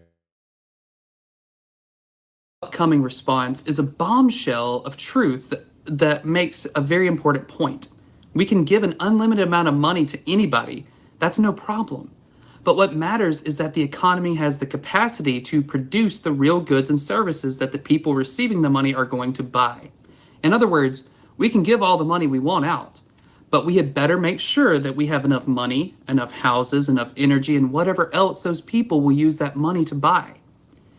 If there isn't enough, then we'll get inflation. Dr. Kelton concludes the video stating we shouldn't be having a fight over where to find the money to fund Social Security, but rather, what can we invest in today to ensure that we have a prosperous and growing economy for the next half century? What are the kinds of investments that we could be making today to make sure that 10 years, 20 years, 30 years from now, the U.S. economy is as productive as it can possibly be, right? Should we be investing in infrastructure, in education, in research and development? What is the key to raising future productivity growth? That's the debate, that's the fight. And they should be having a fight, no problem, having politicians take different viewpoints and argue and fight, great. But fight over the right kind of stuff. We shouldn't be fighting about where we're going to find the money. That's a wrong question. That's the wrong fight to have. Who's got the better policy idea for ensuring future growth of a prosperous economy so that there's enough stuff that we can take care of everybody without creating an inflation problem, because inflation is the constraint. So that's Greenspan's point. You know, if we don't have a nest with lots of eggs, then we're all going to be fighting over the same one, and it's going to create an inflation problem. As you can see, the argument that Social Security will go broke is about as asinine and overused as the argument that federal taxes fund spending. Yet that won't stop the perpetuation of deficit hawks raising the issue of the so-called Social Security problem each time the elections roll around. This is usually followed by a call to raise taxes or cut benefits to those who rely on Social Security payments to survive as some sort of solution. Dr. Kelton proposes a more just and equitable solution. She proposes that the solution is to invest now to build more factories, repair, and expand our infrastructure, increase productivity, and whatever else we need to do to ensure that the workers of the future will be able to produce enough goods and services for the retirees of the future to consume. If you enjoyed this video, make sure to check our website out at Real Progressive. All right, that's the end of that. Hey, let me ask you a question, Ricardo. When I was little, we used to go downtown to the local Federal Reserve. Did y'all ever do stuff like that when you was in school? I went. I don't remember if I did. I can't recall if I did. I think I remember going. They used to do field trips to the National Bank, because at the time I was living in Jamaica. They had trips to the Bank of Jamaica, and they show you how the monetary notes used to look like from when the inception of the island being taken over from the Spaniards were the first to invade or take over Jamaica. And then the British came along in 1616, I think it's 1665, somewhere along that line, don't quote me. And then they took over from there. So they literally show you all the usage of monetary coins and all of that, and banknotes and all of that from the Spaniards coming all the way down to now. And they literally explain to you how that whole process works, how inflation and all of that come into being, and who has more money from where, and who prints the money and all that, which is very interesting, because you go into wait a minute, so somebody prints this money, and it goes to this person, and then it's distributed evenly to different banks around the island, all that. So you kind of get an idea. I would love to visit Fort Knox, by the way. If anyone has knows someone that's connected, holla at your boy. But that's never gonna happen. We know why. I don't know how that works. I mean, I'm pretty sure they probably do tours and shit, but only certain spots. But I don't know if they're going. That's probably post or pre something. But I don't know if they do that kind of stuff anymore on account of reconnaissance, and can't even trust certain people no more. You know what I mean? Like if you're having certain people come in, if you don't know what reconnaissance is, please look it up, guys. It's been around for ages. It's basically the spy game where someone comes in from somewhere and say, "Oh, I'm such and such," and that's gonna be another topic of discussion. I hope Venkat goes into that, the politics of reconnaissance someday, where we talk about how that impedes our industry because you have so much people, i.e., Chinese people, that come into this country and join the military and join certain sectors, but really their job is to go in and spy and decimate and destroy. Russia used to do it a lot, where we Double have agent. double agent stuff and whatnot. It's really deep. It's kind of like when you watch these Hollywood movies and you see like these spy movies like James Bond and MI6 and all these things. It's actually real in real life. There's a lot that goes into it, but that's a topic for another discussion. But yeah, MD, we used to go to like field trips to like the bank, and all of that, and we don't really. And that's the issue that I think this country. We need to go back to the basics of teaching, like for instance, my kids, they probably would never know what it's like to like see the process of how money is being made, or why we make money, and why the greenback is so powerful in terms of its position in the world. We need to go back to explaining things. I don't know if it's like a civic, if it was that a social studies course, or what. I can't remember how that was, Yeah, but yeah. We learned. We learned I about the greenback and social studies and all that, and we have the formation of it and all that. yeah, I don't think we have that kind of stuff no more. I think everybody's so, it's a different age, I find, that we're in, that that even that interests people anymore. That to me was like my Actually, it was when I was in school. It was social studies that took us to the Federal Reserve. see, Yeah. but yeah. So we used to go downtown Atlanta and the Federal Reserve building, and they take the tour and all that, and they told us a story. I'll never forget it. They said that they was talking about like ancient money basically, and they showed us like this because they got like a museum inside the Federal Reserve Bank, and it was like this stick. And it was some Indian tribe in Georgia, and they were saying that this tribe, they had like a stick and they split the stick in half or whatever, and give you had the chieftain, and the chieftain to give one half of the stick to the person for like for like a piece of land or something, and he would cultivate the land and like basically produce stuff on the land, like whether it be a crop or whatever, and after he had done successfully cultivated that land, he had to go find the chieftain and bring that piece of stick back, and that was it. Essentially saying that okay, now the debt has been paid. is been paid. You know what I'm saying? A goddamn stick.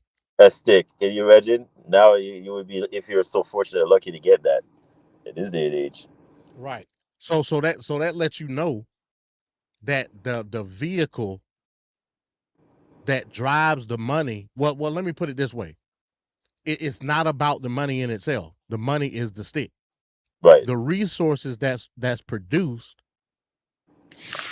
is a zeroing out of the money. You can look at it the same way with the federal government.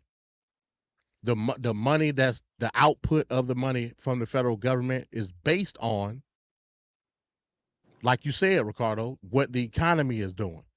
If the economy ain't no goddamn good, and the government is force feeding money through whatever it may be, entitlement program, defense spending,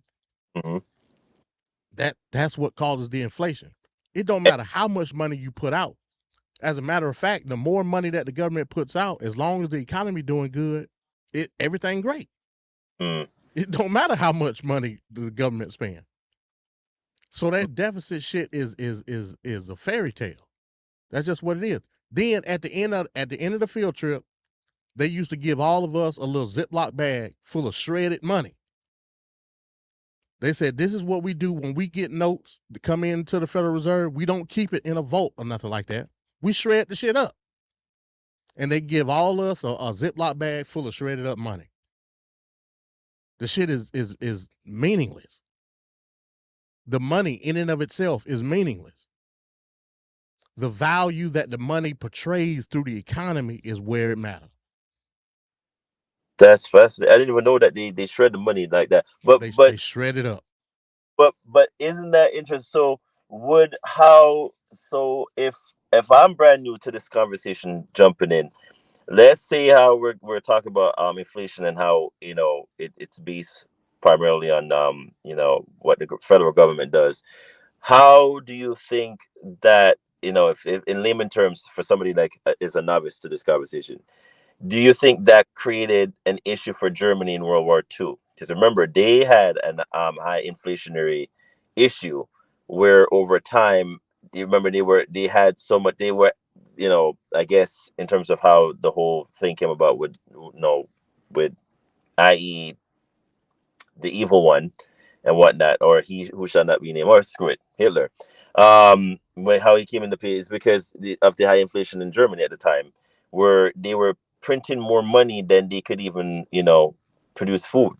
So it was so bad to the point they started burning the money as opposed to shredding it. They would just like burn it in stocks. So if I was in layman terms listening in right now, MD, and going, okay, so they're having an interesting conversation here about inflation. How would you explain how that could have been prevented if we were to use the United States as an example instead of Germany in layman terms? Well, I'll say this. 2 points. You talking about World War I after they had to pay reparations and all of that. Right. Mm-hmm. First of all, Germany wasn't a monetary sovereign country. Germany before World War I. See, now we're getting into my territory because I studied World War I and World War II and all that. Mm-hmm. Before World War I, they had the gold mark or just the mark. The mark was based on gold. It wasn't based on what they said. It was based on gold. Mm-hmm. After World War I, they depleted they reserves. Correct. Depleted it because they had to pay reparations and rebuild and all that shit. So they were done. Right. Then they went to what they called the paper mark. Yep. The paper mark was a different currency than the regular mark because inflation was so bad they had to basically reprint money to represent what the new value of it was. Because it wasn't worth a damn. You know what I'm saying? So I think after World War I, they had bills. They had paper mark bills that said like 1 million. Yep. On the motherfucker. You know what I'm saying? Because that's how bad the hyperinflation was. So again, 2 points that kill that argument. One, they wasn't a monetary sovereign country. Second, they money was based on the gold standard. A lot of people say, "Oh man, you need to invest in man. Fuck gold. I like gold, but I would never want my country to be on any standard of anything because that devalues your power within that currency. Yep. Our currency is based on our power. It ain't based on no metal or no shit like that.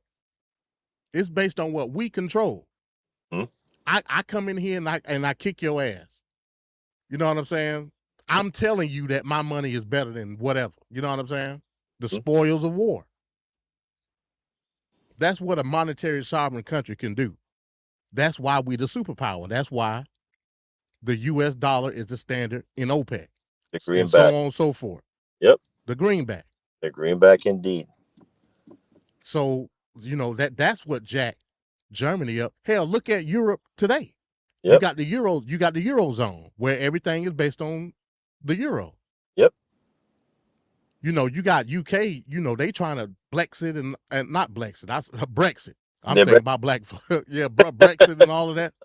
No, but they already left the European Union, and that was yeah. I mean, but this is the thing. UK is banking on themselves economically. Correct.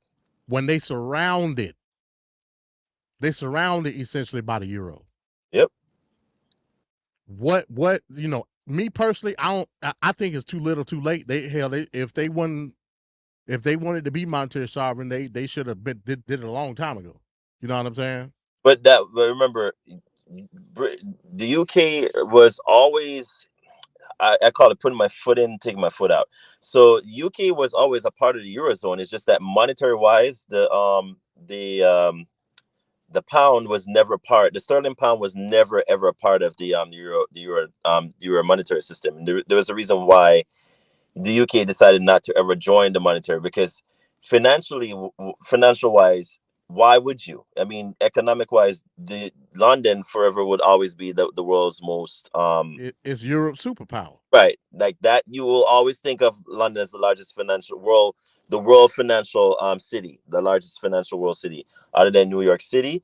You'll always think of London first. So again, if I have the sterling pound, Lloyd's of London and all that. right, and I have Lloyd's, the largest insurer in the world in terms of, and Lloyd's is powerful. Like, I didn't even realize how powerful they were until Katrina came in. Like, we're both powerful. Like, there's so much to like the stance of what UK had. But what always perplexed me was you wanted to put your foot into the Eurozone, but then you keep your money out, and the European Union never really forced Britain to join. You know what I mean? It's like, if you're being a part of my club, is that you're part of my club or you're not a part of my club? Why are you in one way and then you're out the other? So I think that was their first mistake in terms of when they created the Shenzhen zone, sorry, is that they never forced Britain to say, listen, at some point in time, the pound needs to be incorporated in the euro dollar. I don't care what you.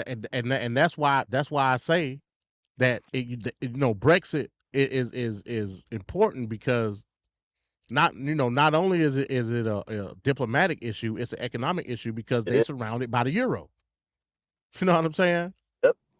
I mean, essentially, you can still, the pound may be more in value, but when it comes to what Europe deals with, it deals with the euro. Why is that? You know what I'm saying? It's because of that diplomatic alliance. Mm-hmm. So, UK should have been beating their chest a long time ago if they wanted to be economically dominant. That's what I'm saying. Right. But that means it's a free zone, right, MD? So in a sense, now you can't complain, because if say for instance, if it's Canada, Mexico, and the United States in one club, hey, you can move freely in one part and go to the next without an issue. Now, when you decide to leave a club, they're gonna be like, oh well, MD, now you're gonna have to pay like $500, and then on top of that, you have to show me a visa to enter my club. So that's essentially what a lot of UKs didn't look in terms of the long-term effects of what would have happened. I thought it was really not.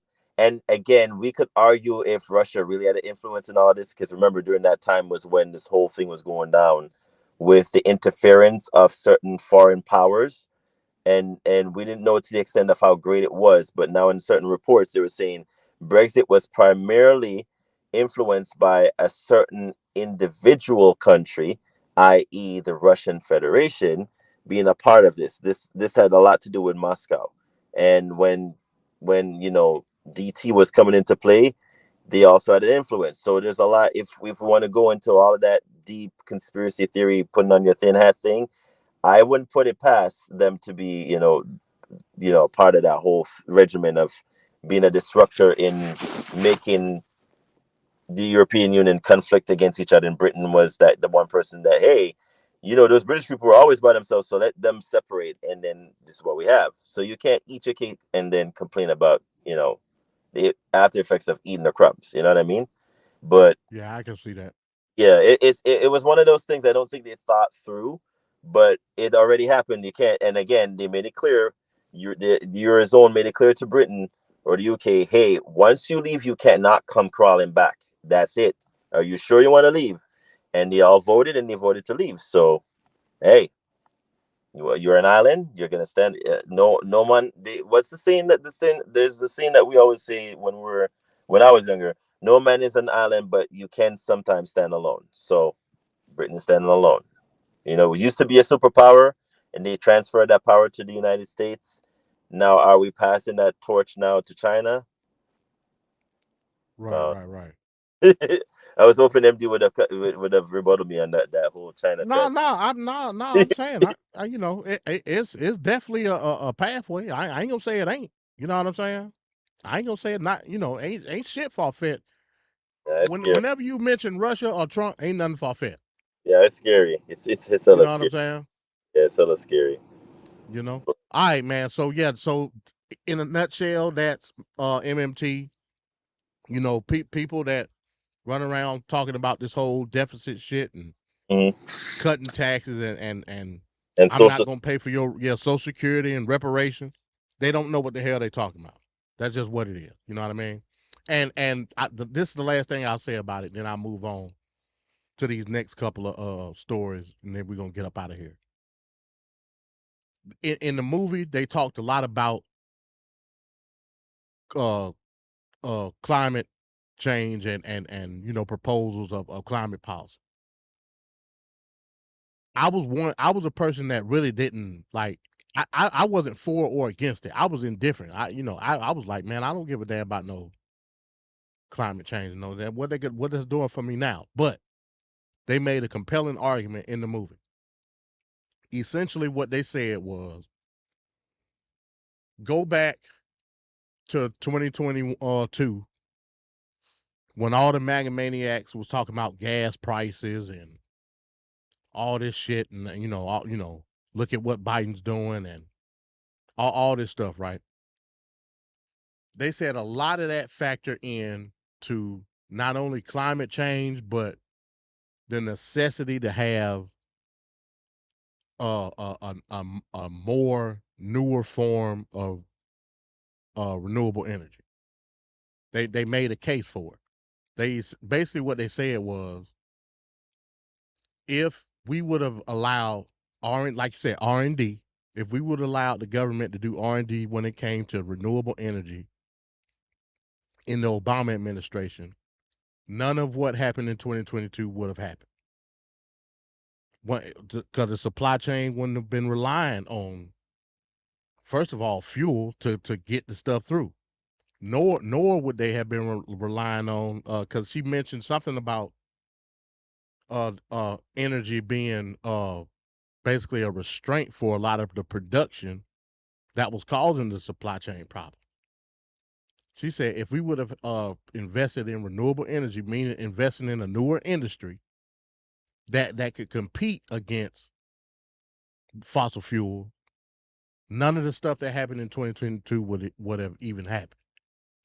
That's what they mean by the government spending money on the economy in order for the economy to flourish. That's what she was talking about. So, in that aspect, I can't rebut it because it was fact. You know what I'm saying? We sitting up here talking about high gas prices. We got politicians trying to put policies into place to give us EVs and other means of renewable energy, and a lot of the Republicans are trying to bat it down. Why? Because they in the pockets of the oil oligarchs. And the oil oligarchs don't want to see another industry form. You know what I'm saying? Because that's going to cut down their bottom line. They know that shit. So we too much worried about, again, just like I said in the beginning, government assisted capitalism. The monopolies that's already in place, the government protects them because they think or they're led to believe that these industries are what fuels America, and that's not true. At all. Especially in 2024. They basically hindering the advancement of the society. Essentially, that's what they're doing. Just think about it. What if the lobbyists and the special interest groups wasn't so deeply entwined with a lot of these politicians? Hell, we'll probably be in flying cars by now. You know what I'm saying? Be teleporting, doing all type of shit. But because these industries are so entrenched in the government environment, the governmental environment, to the point where these politicians are getting their pockets lined to stop the growth of industry, i.e., through antitrust, VANCAT, through unions, VANCAT. Unions don't want to see no other industry come up at all. So it's on both sides. It's not a Republican or a Democrat issue. But hey, I leave that to his own device. You know what I'm saying? But in any event, let me get into this one let me get into this one video. I may play another one before I get out of here, but let me get into this real quick. Let me see where I'm at.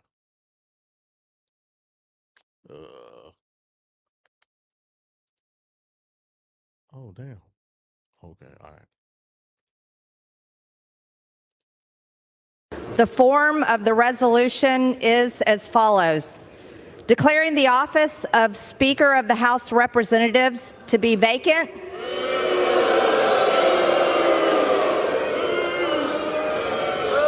This is the uniparty for the American people watching. Gentlelady will suspend. Those in favor say aye. Those opposed say no. In the opinion of the chair, the ayes. For what purpose does the gentleman from Kentucky seek recognition? I request the yeas and nays. On this vote, the yeas are 359, the nays are 43, with 7 answering present. The motion is adopted. Without objection, the motion to reconsider is laid on the table.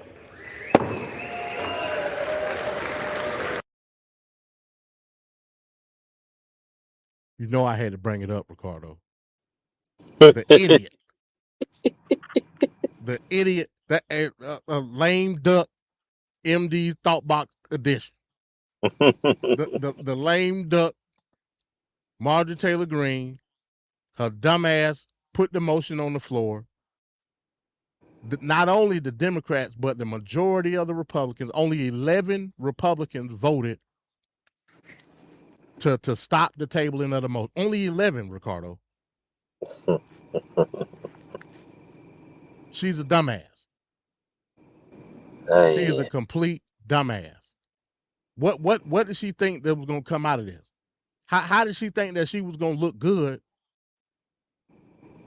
in any sense coming out of this shit?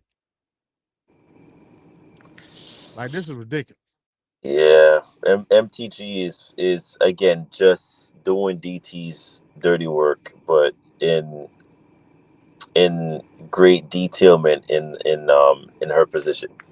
Like, she's just basically a stooge at this point, and I've called it from the minute she got elected in. I'm like, there's no way that you can't put the correlation together and see what she's doing.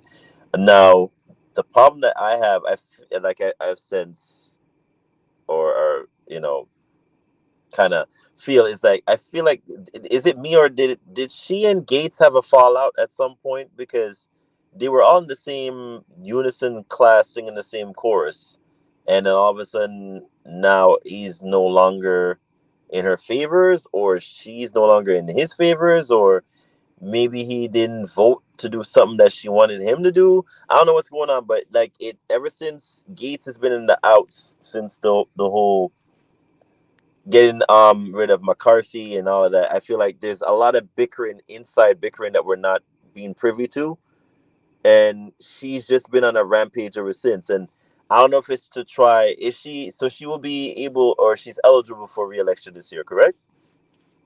For her, yeah. Right. Her seat is up for election this year. Yeah. Now, is there any challenger to her seat that you're aware of in Georgia that you're aware of right now, or? Yeah. As far as I know, and I can go back and look at it, I think it's a whole bunch of Republicans that's see, but I haven't heard nothing about no primary though. That's the thing, right? Like, it's very quiet in terms of her constituents. I don't know what's really taking place in the internals for Georgia as a whole, but I feel like I'm looking it up right now. she's a little bit on the complacent side. I'm wondering if somebody would be able to eclipse her during the election, and she's gonna be caught off guard. I don't know if she has that much, the magnitude of votes that she would need to stay in power. I don't know if it's still in place for her, but there's a lot of, based on what I'm hearing in the news reports that I've been listening to lately, there's a lot of flip-flopping or wishy-washiness going on in terms of the party as a whole, that the voters that usually would have voted in the previous elections for DT are not going to focus on DT anymore. What they're going to focus on, and I think you, again, the political prophet among men did mention this, what you're going to find in the election coming forward for November is that a lot of people are going to focus on what affects them in terms of their areas or their constituents more than what is overall the issue, because they feel like it's so bad, folks, that both DT and Biden are so unpopular. Their numbers are so low. For an incumbent to go into the election, Biden's numbers is way too low compared to other previous presidents in his time frame, and DT's number is not that great either. So what they're beginning to think is that people are just gonna either skip voting for them and just focus on their areas, if that makes sense. And I think MD mentioned it in TFP, where he's like, if the main concern, again, if you ask any, I guess, young person, what concerns you? Is it DT, Biden, or they all going to tell you the economy, tuition being too high, I'm living at home with my mommy and daddy, I can't pay for food because it's so expensive, I can't pay my rent. All of that is more concerning to me than what the internal bickering between Marjorie Taylor Greene and Gates and the rest of them in the House and what they're doing. That doesn't concern me. Or, you know what I mean? So there's certain things that now I think, and it's scary because maybe, we might never know, it just depends on how this whole thing goes. You might see somebody come in or somebody still stay in place. So nobody can draw it. It's split down the middle. Right. So I'm looking at her race now. So yeah, she's the incumbent. It's nobody challenging her right now. And that's the problem. But the Democrats do have a primary. They primary is on May 21st. And it's four Democrats.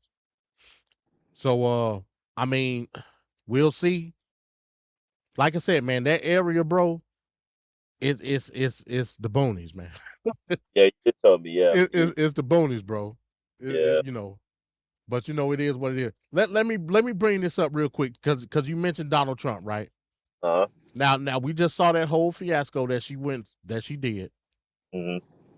Here's Donald Trump's response though, and see, this is the troubling part. This is the troubling part right here. So yeah, I got it up. Okay, it says this is from Truth Social. Well, it's on Twitter, but he said this on Truth Social. It says, I absolutely love Marjorie Taylor Greene.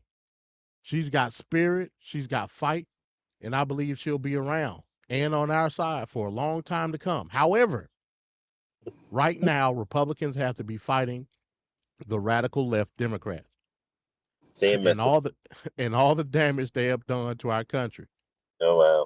With a majority of 1 shortly growing to 3 or 4, we're not in a position of voting on a motion to vacate.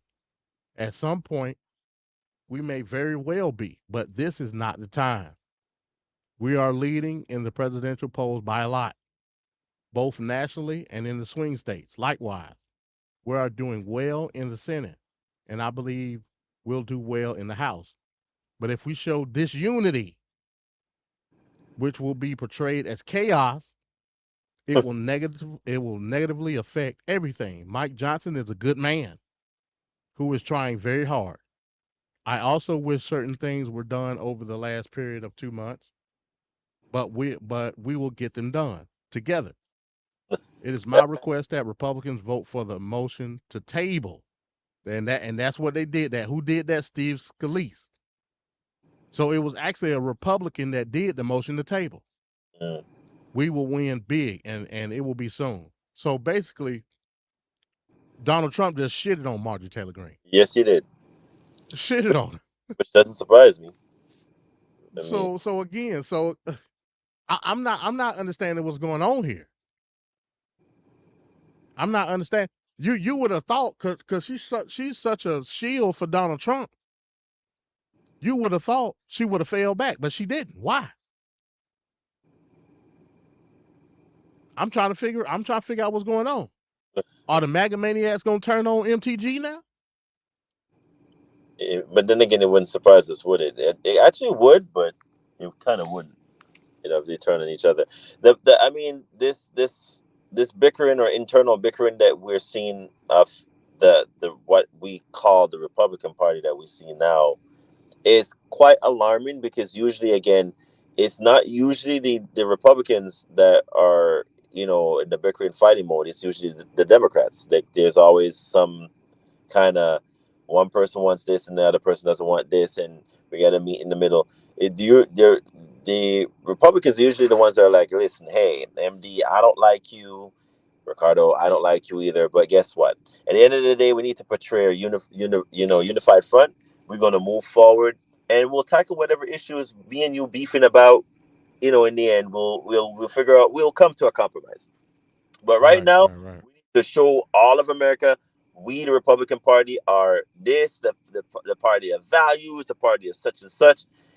Lately, have you seen that? I mean, I don't know what's going on with the party, and we all know what's going on, me and you, MD, but it's like nothing makes sense. Everything is kabuki theater. Everything is this one has what it be, I'm gonna shoot the dog in the face, and this one is over here saying, I'm not gonna verify or acknowledge the election win.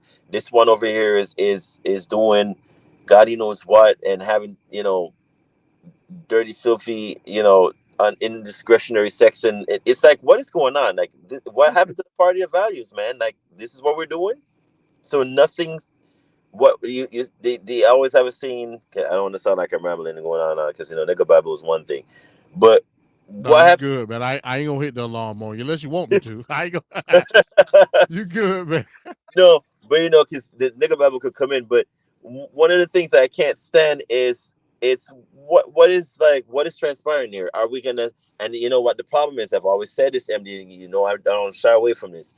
You cannot have a man that is gonna state that he's running for a conservative party, and he does not have strong conservative values. It just won't work. I don't know how. Maybe it's me, but it's like you've seen, to a preacher, hey, I'm going to make, the lady of the night come in and preach a sermon in church about, being a God-fearing woman. Like, that doesn't make sense. Like, would that make sense to you? No.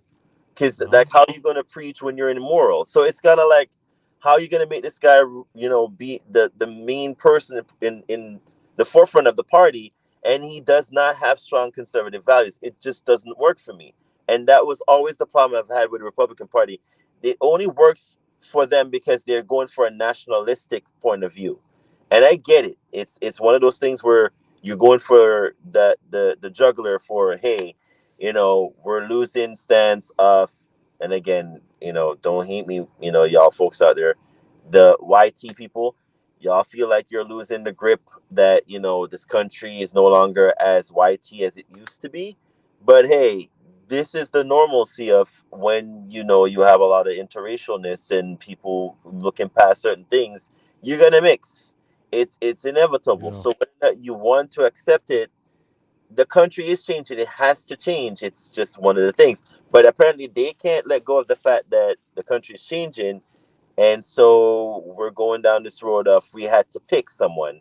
Ever since, someone that's named, Obama came into play, it's like, oh my God, they finally picked a black president. So woe is it, the world is ending. So we gotta go back to how it was. And it's like, Lord, really, people, this what triggered all y'all to do what you're doing now. So you picked the worst person, which was DT, to come in, and that's been your main person of stance. And now you're gonna stick behind him because, hey, we have so much to lose, and screw what the rest of everybody else think.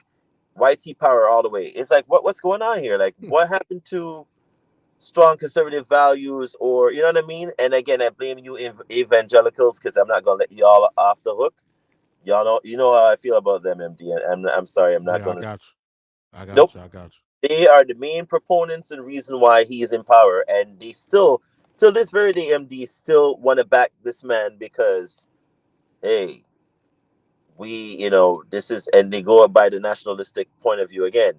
This is what he stands for, and it's, but what does he really stand for? Is he conservative with strong family values? No, don't give me this idea of, oh, but you. he's. Hell no. You see what I'm saying? Like, you had multiple affairs, man. Like, you slept with a porn star who said she hit you with a magazine over your butt. If y'all didn't read the transcript, was hilarious as hell in courts. And he apparently loves certain. I guess he has certain kinks, but I digress. I don't. No one needs to know all of that. You know what I mean? But it's like, Lord, this is what we're doing. This is what we're doing. So no, it doesn't work for me. I can't vote for him, even if I'm like I'm an independent voter. So they got to come hard and correct when it comes to getting my vote. But if you're conservative, why am I picking someone that does not have strong conservative values? What happened to the party of family values? What happened to the party of strong Christian, principles and all that? That went through the roof when this man came into play, because he said that I could grab a woman by the pee, I could do whatever, had multiple affairs, had, you know what I mean? Like, how does that work? That's Carter, my. why you asking a question where you already had an answer to? I already know. You already know the answer. I know the answer, but I'm just saying. I'm just putting it out. Say it with me. Conservatism is dead. There ain't no sliver of hope. Like that 1% of like it's still alive somewhere. Like I'm just trying to figure out where. It's alive. It's alive as a shell or an idea. Yeah, it's alive as an idea as portrayed by the people. But in reality, they don't give a damn about it, because look who they follow. I mean, I'm just keeping it real. This is an election of issues, not policy. That's just what it is. This is an election of issues. Immigration, Israel, Ukraine. This ain't got this whole presidential election has shit to do with policy at all.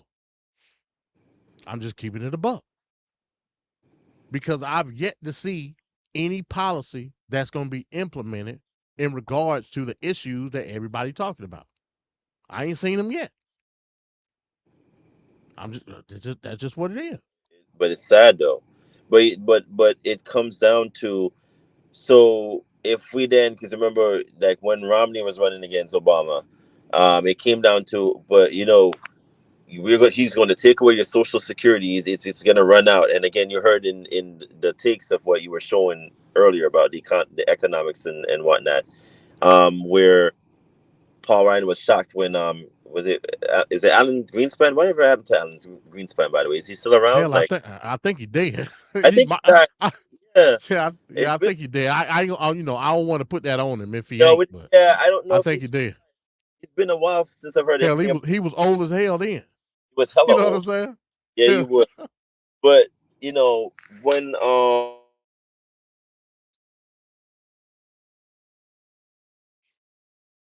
Oh, you crashed out, Ricardo. Yeah, I think we lost. Okay, I think you're back. Yeah, I can hear you now. Yeah. No, I was saying, the lady was saying, sorry, but I'm in the dead zone, so AT&T, get your shit together. Where she was saying, if the government of the federal government wanted to, they could fix or alleviate all the issues that we face as citizens of this country. If they really wanted to fix the social security problem, before it escalates to what it is, because it wasn't the FDR that brought it into play. Was it him or somebody else? Who brought it? Talking about the New Deal? No, the Social Security when it came into play, like that was part of the New Deal. That was FDR. Yeah, it was FDR, and that came about during the Great Depression. At the time, it was a smart marketing tactic that actually over time worked. For his, wouldn't say his agenda, but the people's to be. But a lot of people will tell you that FDR didn't mean for Social Security to be forever. And that is correct. It really wasn't. If you really think about, like, looking back at his template of how it was, you know, it was just a temporary fix or a lipstick on the pig kind of idea that we've dragged on. And this has always been the keys with the U.S. We drag on things, not realizing that it's just a temporary fix. It's not supposed to be there in perpetuity. And that's the same thing that they brought up in the video again. It's like, how is it in perpetuity? In perpetuity, if you correct me if I'm wrong, MD, means forever, right? It's going on and on and on. Right.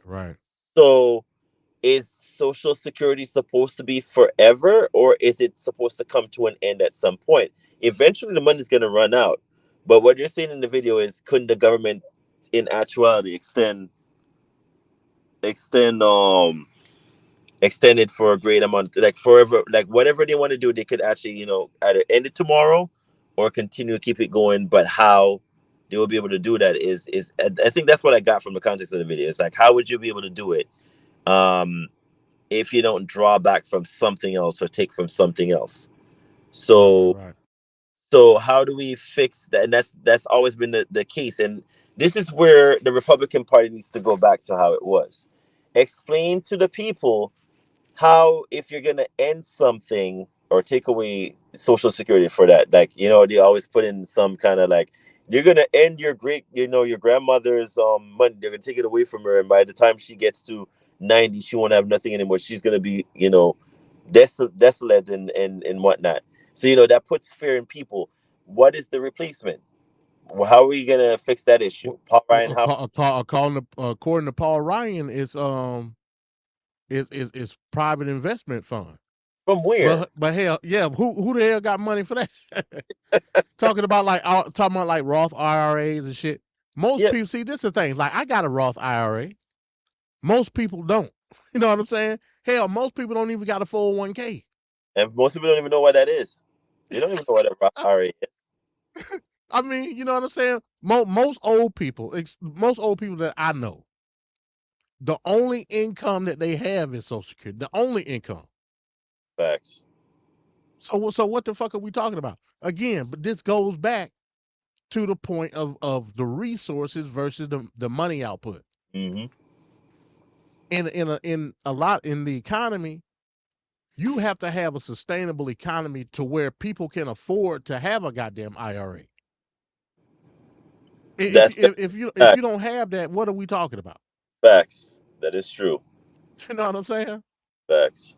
But hell, most people would argue what we call quote unquote middle class now can't afford shit like that. Yeah, but do we even have a middle class anymore though? Well, that's another argument. You know what I'm saying? That's another argument. Where does the threshold start for a middle class? Yes, I'm a clip. I took something out that I needed to share with the group that I wanted to. It was hilarious as hell, but I'm gonna share it tomorrow with y'all.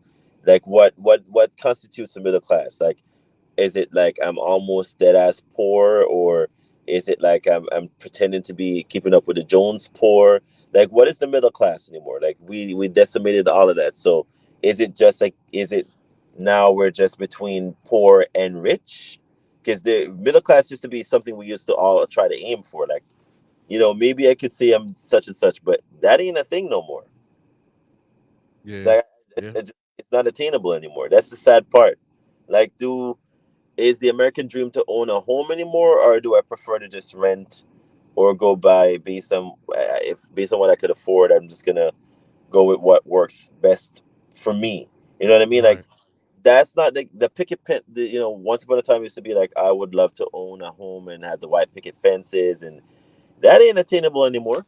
That's not only that, they allow these investment companies that do the IRAs and the 401ks to penalize you if you fall on hard times and need that goddamn money. Correct. That is true. So yeah, man, yeah, like, it's full of shit. I'm gonna play this last video. This is like a minute long. Then I'm gonna get up out of here, man. It's damn near 11:30. Yes, sir. Let me play this damn video. Ben Bernanke. Is that tax money that the Fed is spending? It's not tax money. The banks have Hold on, wait a minute. Balance sheet. Is that tax money that the Fed is spending? It's not tax money. The banks have accounts with the Fed, much the same way that you have an account in a commercial bank. So to lend to a bank, we simply use the computer to mark up the size of the account that they have with the Fed. So it's much more akin, although not exactly the same, but it's much more akin to printing money than it is to borrowing. You've been printing money. Well, effectively, and we need to do that because our economy is very weak and inflation is very low. When the economy begins to recover, that'll be the time that we need to unwind those programs, raise interest rates, reduce the money supply, and make sure that we have a recovery that does not involve inflation. He's not kidding about printing money.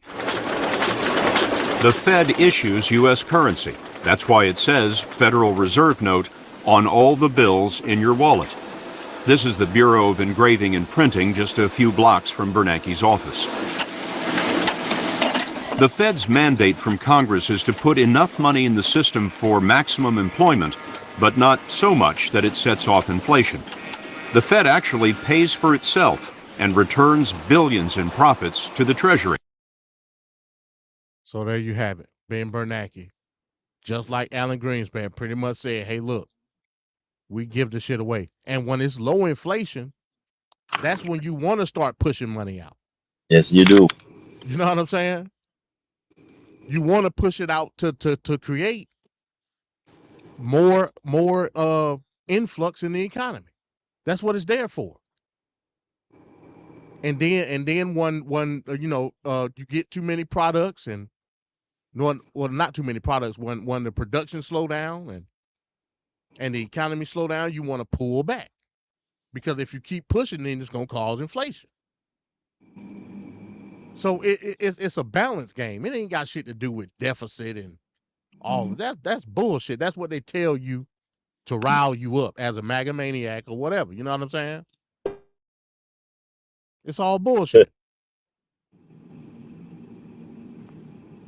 That is what, and that goes the same for the defense. When they talk about funding for Ukraine, funding for Israel, that's really when they say we're gonna print the money. You know what I'm saying? Because the return on investment with that is way bigger than anything the economy can bring. You know what I'm saying? Yep. Because the weapons industry is big money.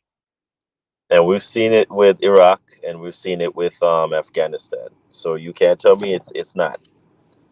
It's what it is. Yep. That's what it is. You see all that wasted machinery that we left behind in Afghanistan and Iraq, right? So hell, all the money that we left behind. You remember the story where they were saying like it was just a pallet full of money left on some guys because remember they used to drop off the money because they used to pay off like the tribal chieftains and shit. Just give them like $1,000 here. Like how and they'll say that's our taxpayer money. That ain't our goddamn taxpayer money, man. Well, I mean, it sounds good on paper, right? So you say it's taxpayers' money, it makes you feel like you're doing something important, significant. Yeah. You know what I'm saying? So you can feel involved, either negatively or positively. Yep. You know, but hey, it is what it is, man. Appreciate you coming through, Ricardo, man. No problem. No problem. No problem, man. So yeah, we're gonna go and get up out of here. I think I proved my point. I definitely proved my point. I guess for a nightcap, because I'm about to get ready to go to sleep. So Dr. Phil did an interview with Netanyahu today. I'm gonna be listening to that as I doze off, I guess. I want to hear this bullshit. I definitely want to hear this bullshit. Dr. Phil of all fucking people. Yeah, so, yeah, man. But so yeah.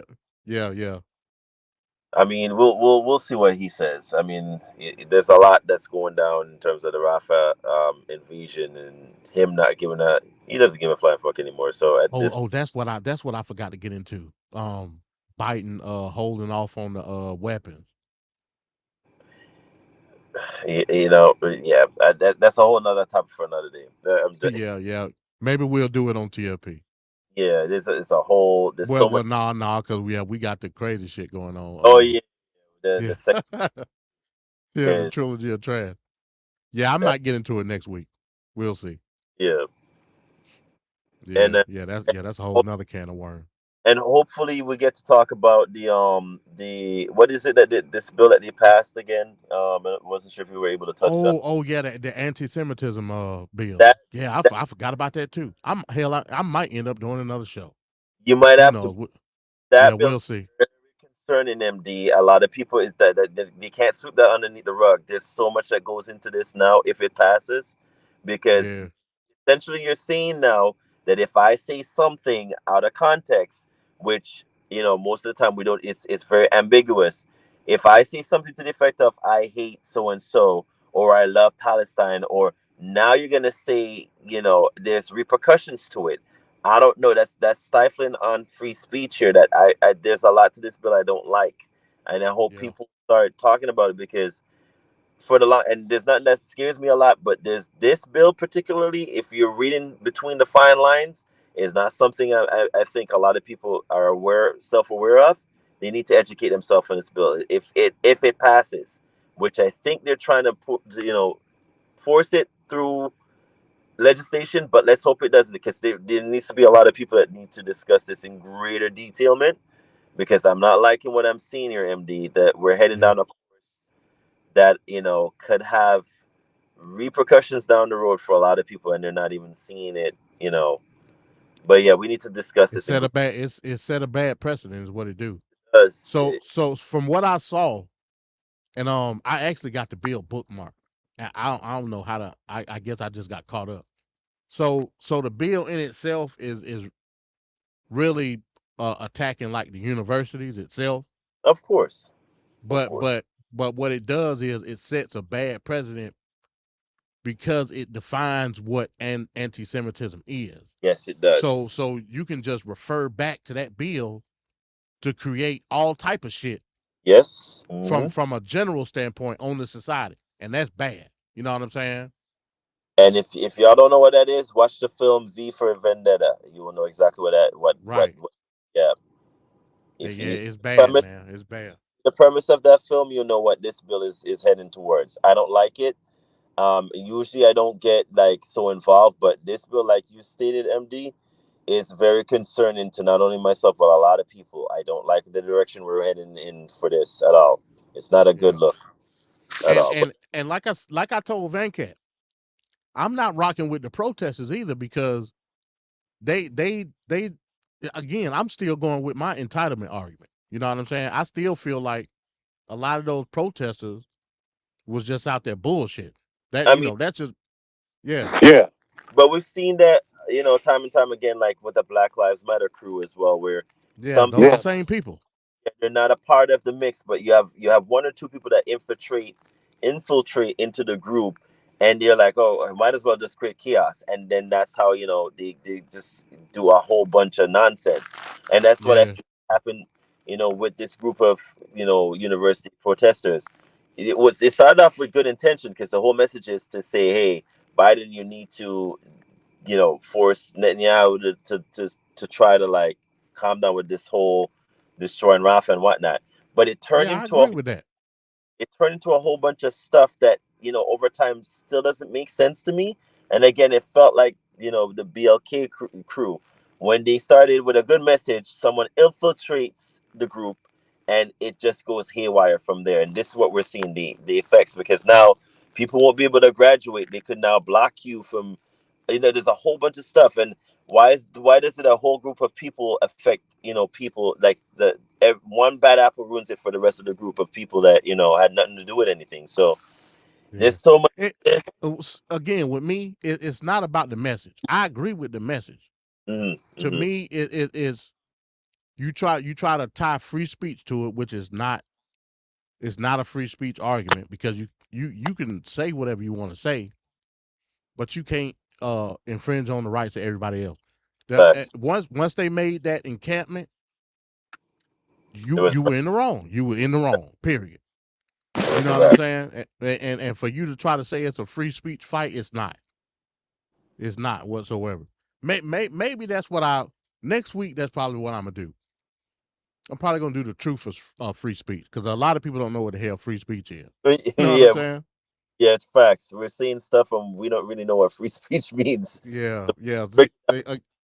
Free speech is you entitled to your free speech, but again, private entities are entitled to censor your ass at the same time. You know what I mean? Right. Which, if you look at what happened at Columbia is a private school. It's not a public school. Columbia can tell you whatever they want to tell you. It's their school. Whereas UCLA is a public school. Yeah, you have the right at UCLA to protest, but at the same time, you don't have the right to impede on other students at the school. Facts. And when you made that encampment, that's what you did. Yeah, facts. So you just gave me an idea, Ricardo. That's what I'm gonna do next week. The truth about free speech. But with that being said, man, I'm gonna go and get up out of here. Hey, since you asked for it, red alert. Red alert. All hands stand to battle stations. Warning. Warning. Nigga babble detected. System overload. Warning. Warning. Nigga babble detected. System overload. All right, man. Peace, y'all, man. I'll see y'all. No problem. Later. Some viewers may find the following video disturbing. Viewer discretion is advised. At the very same time that America refused to give the Negro any land, our government was giving away millions of acres of land in the West and the Midwest, which meant that it was willing to undergird its white peasants from Europe with an economic floor. But not only did they give the land, they built land-grant colleges with government money to teach them how to farm. Not only that, they provided county agents to further their expertise in farming. Not only that, they provided low interest rates in order that they could mechanize their farms. Not only that, today, many of these people are receiving millions of dollars in federal subsidies not to farm, and they are the very people telling the black man that he ought to lift himself by his own bootstraps. Now, this is what we are faced with, and this is the reality. Now, when we come to Washington, in this campaign, we are coming to get our check. I remember when the ATL wasn't banging, now they banging. Niggas throwing sets and them bullets start ringing. Bitches banging. I remember when the ATL wasn't banging, now they banging. Niggas throwing sets and them bullets start ringing like bang, bang, oh, bang, bang, bitch, nigga, bang, bang, bang, bang. Oh damn, I forgot to hit the end stream. Hey, peace out, y'all. Next week, MD's Thought Box Live, the truth about free speech. Peace.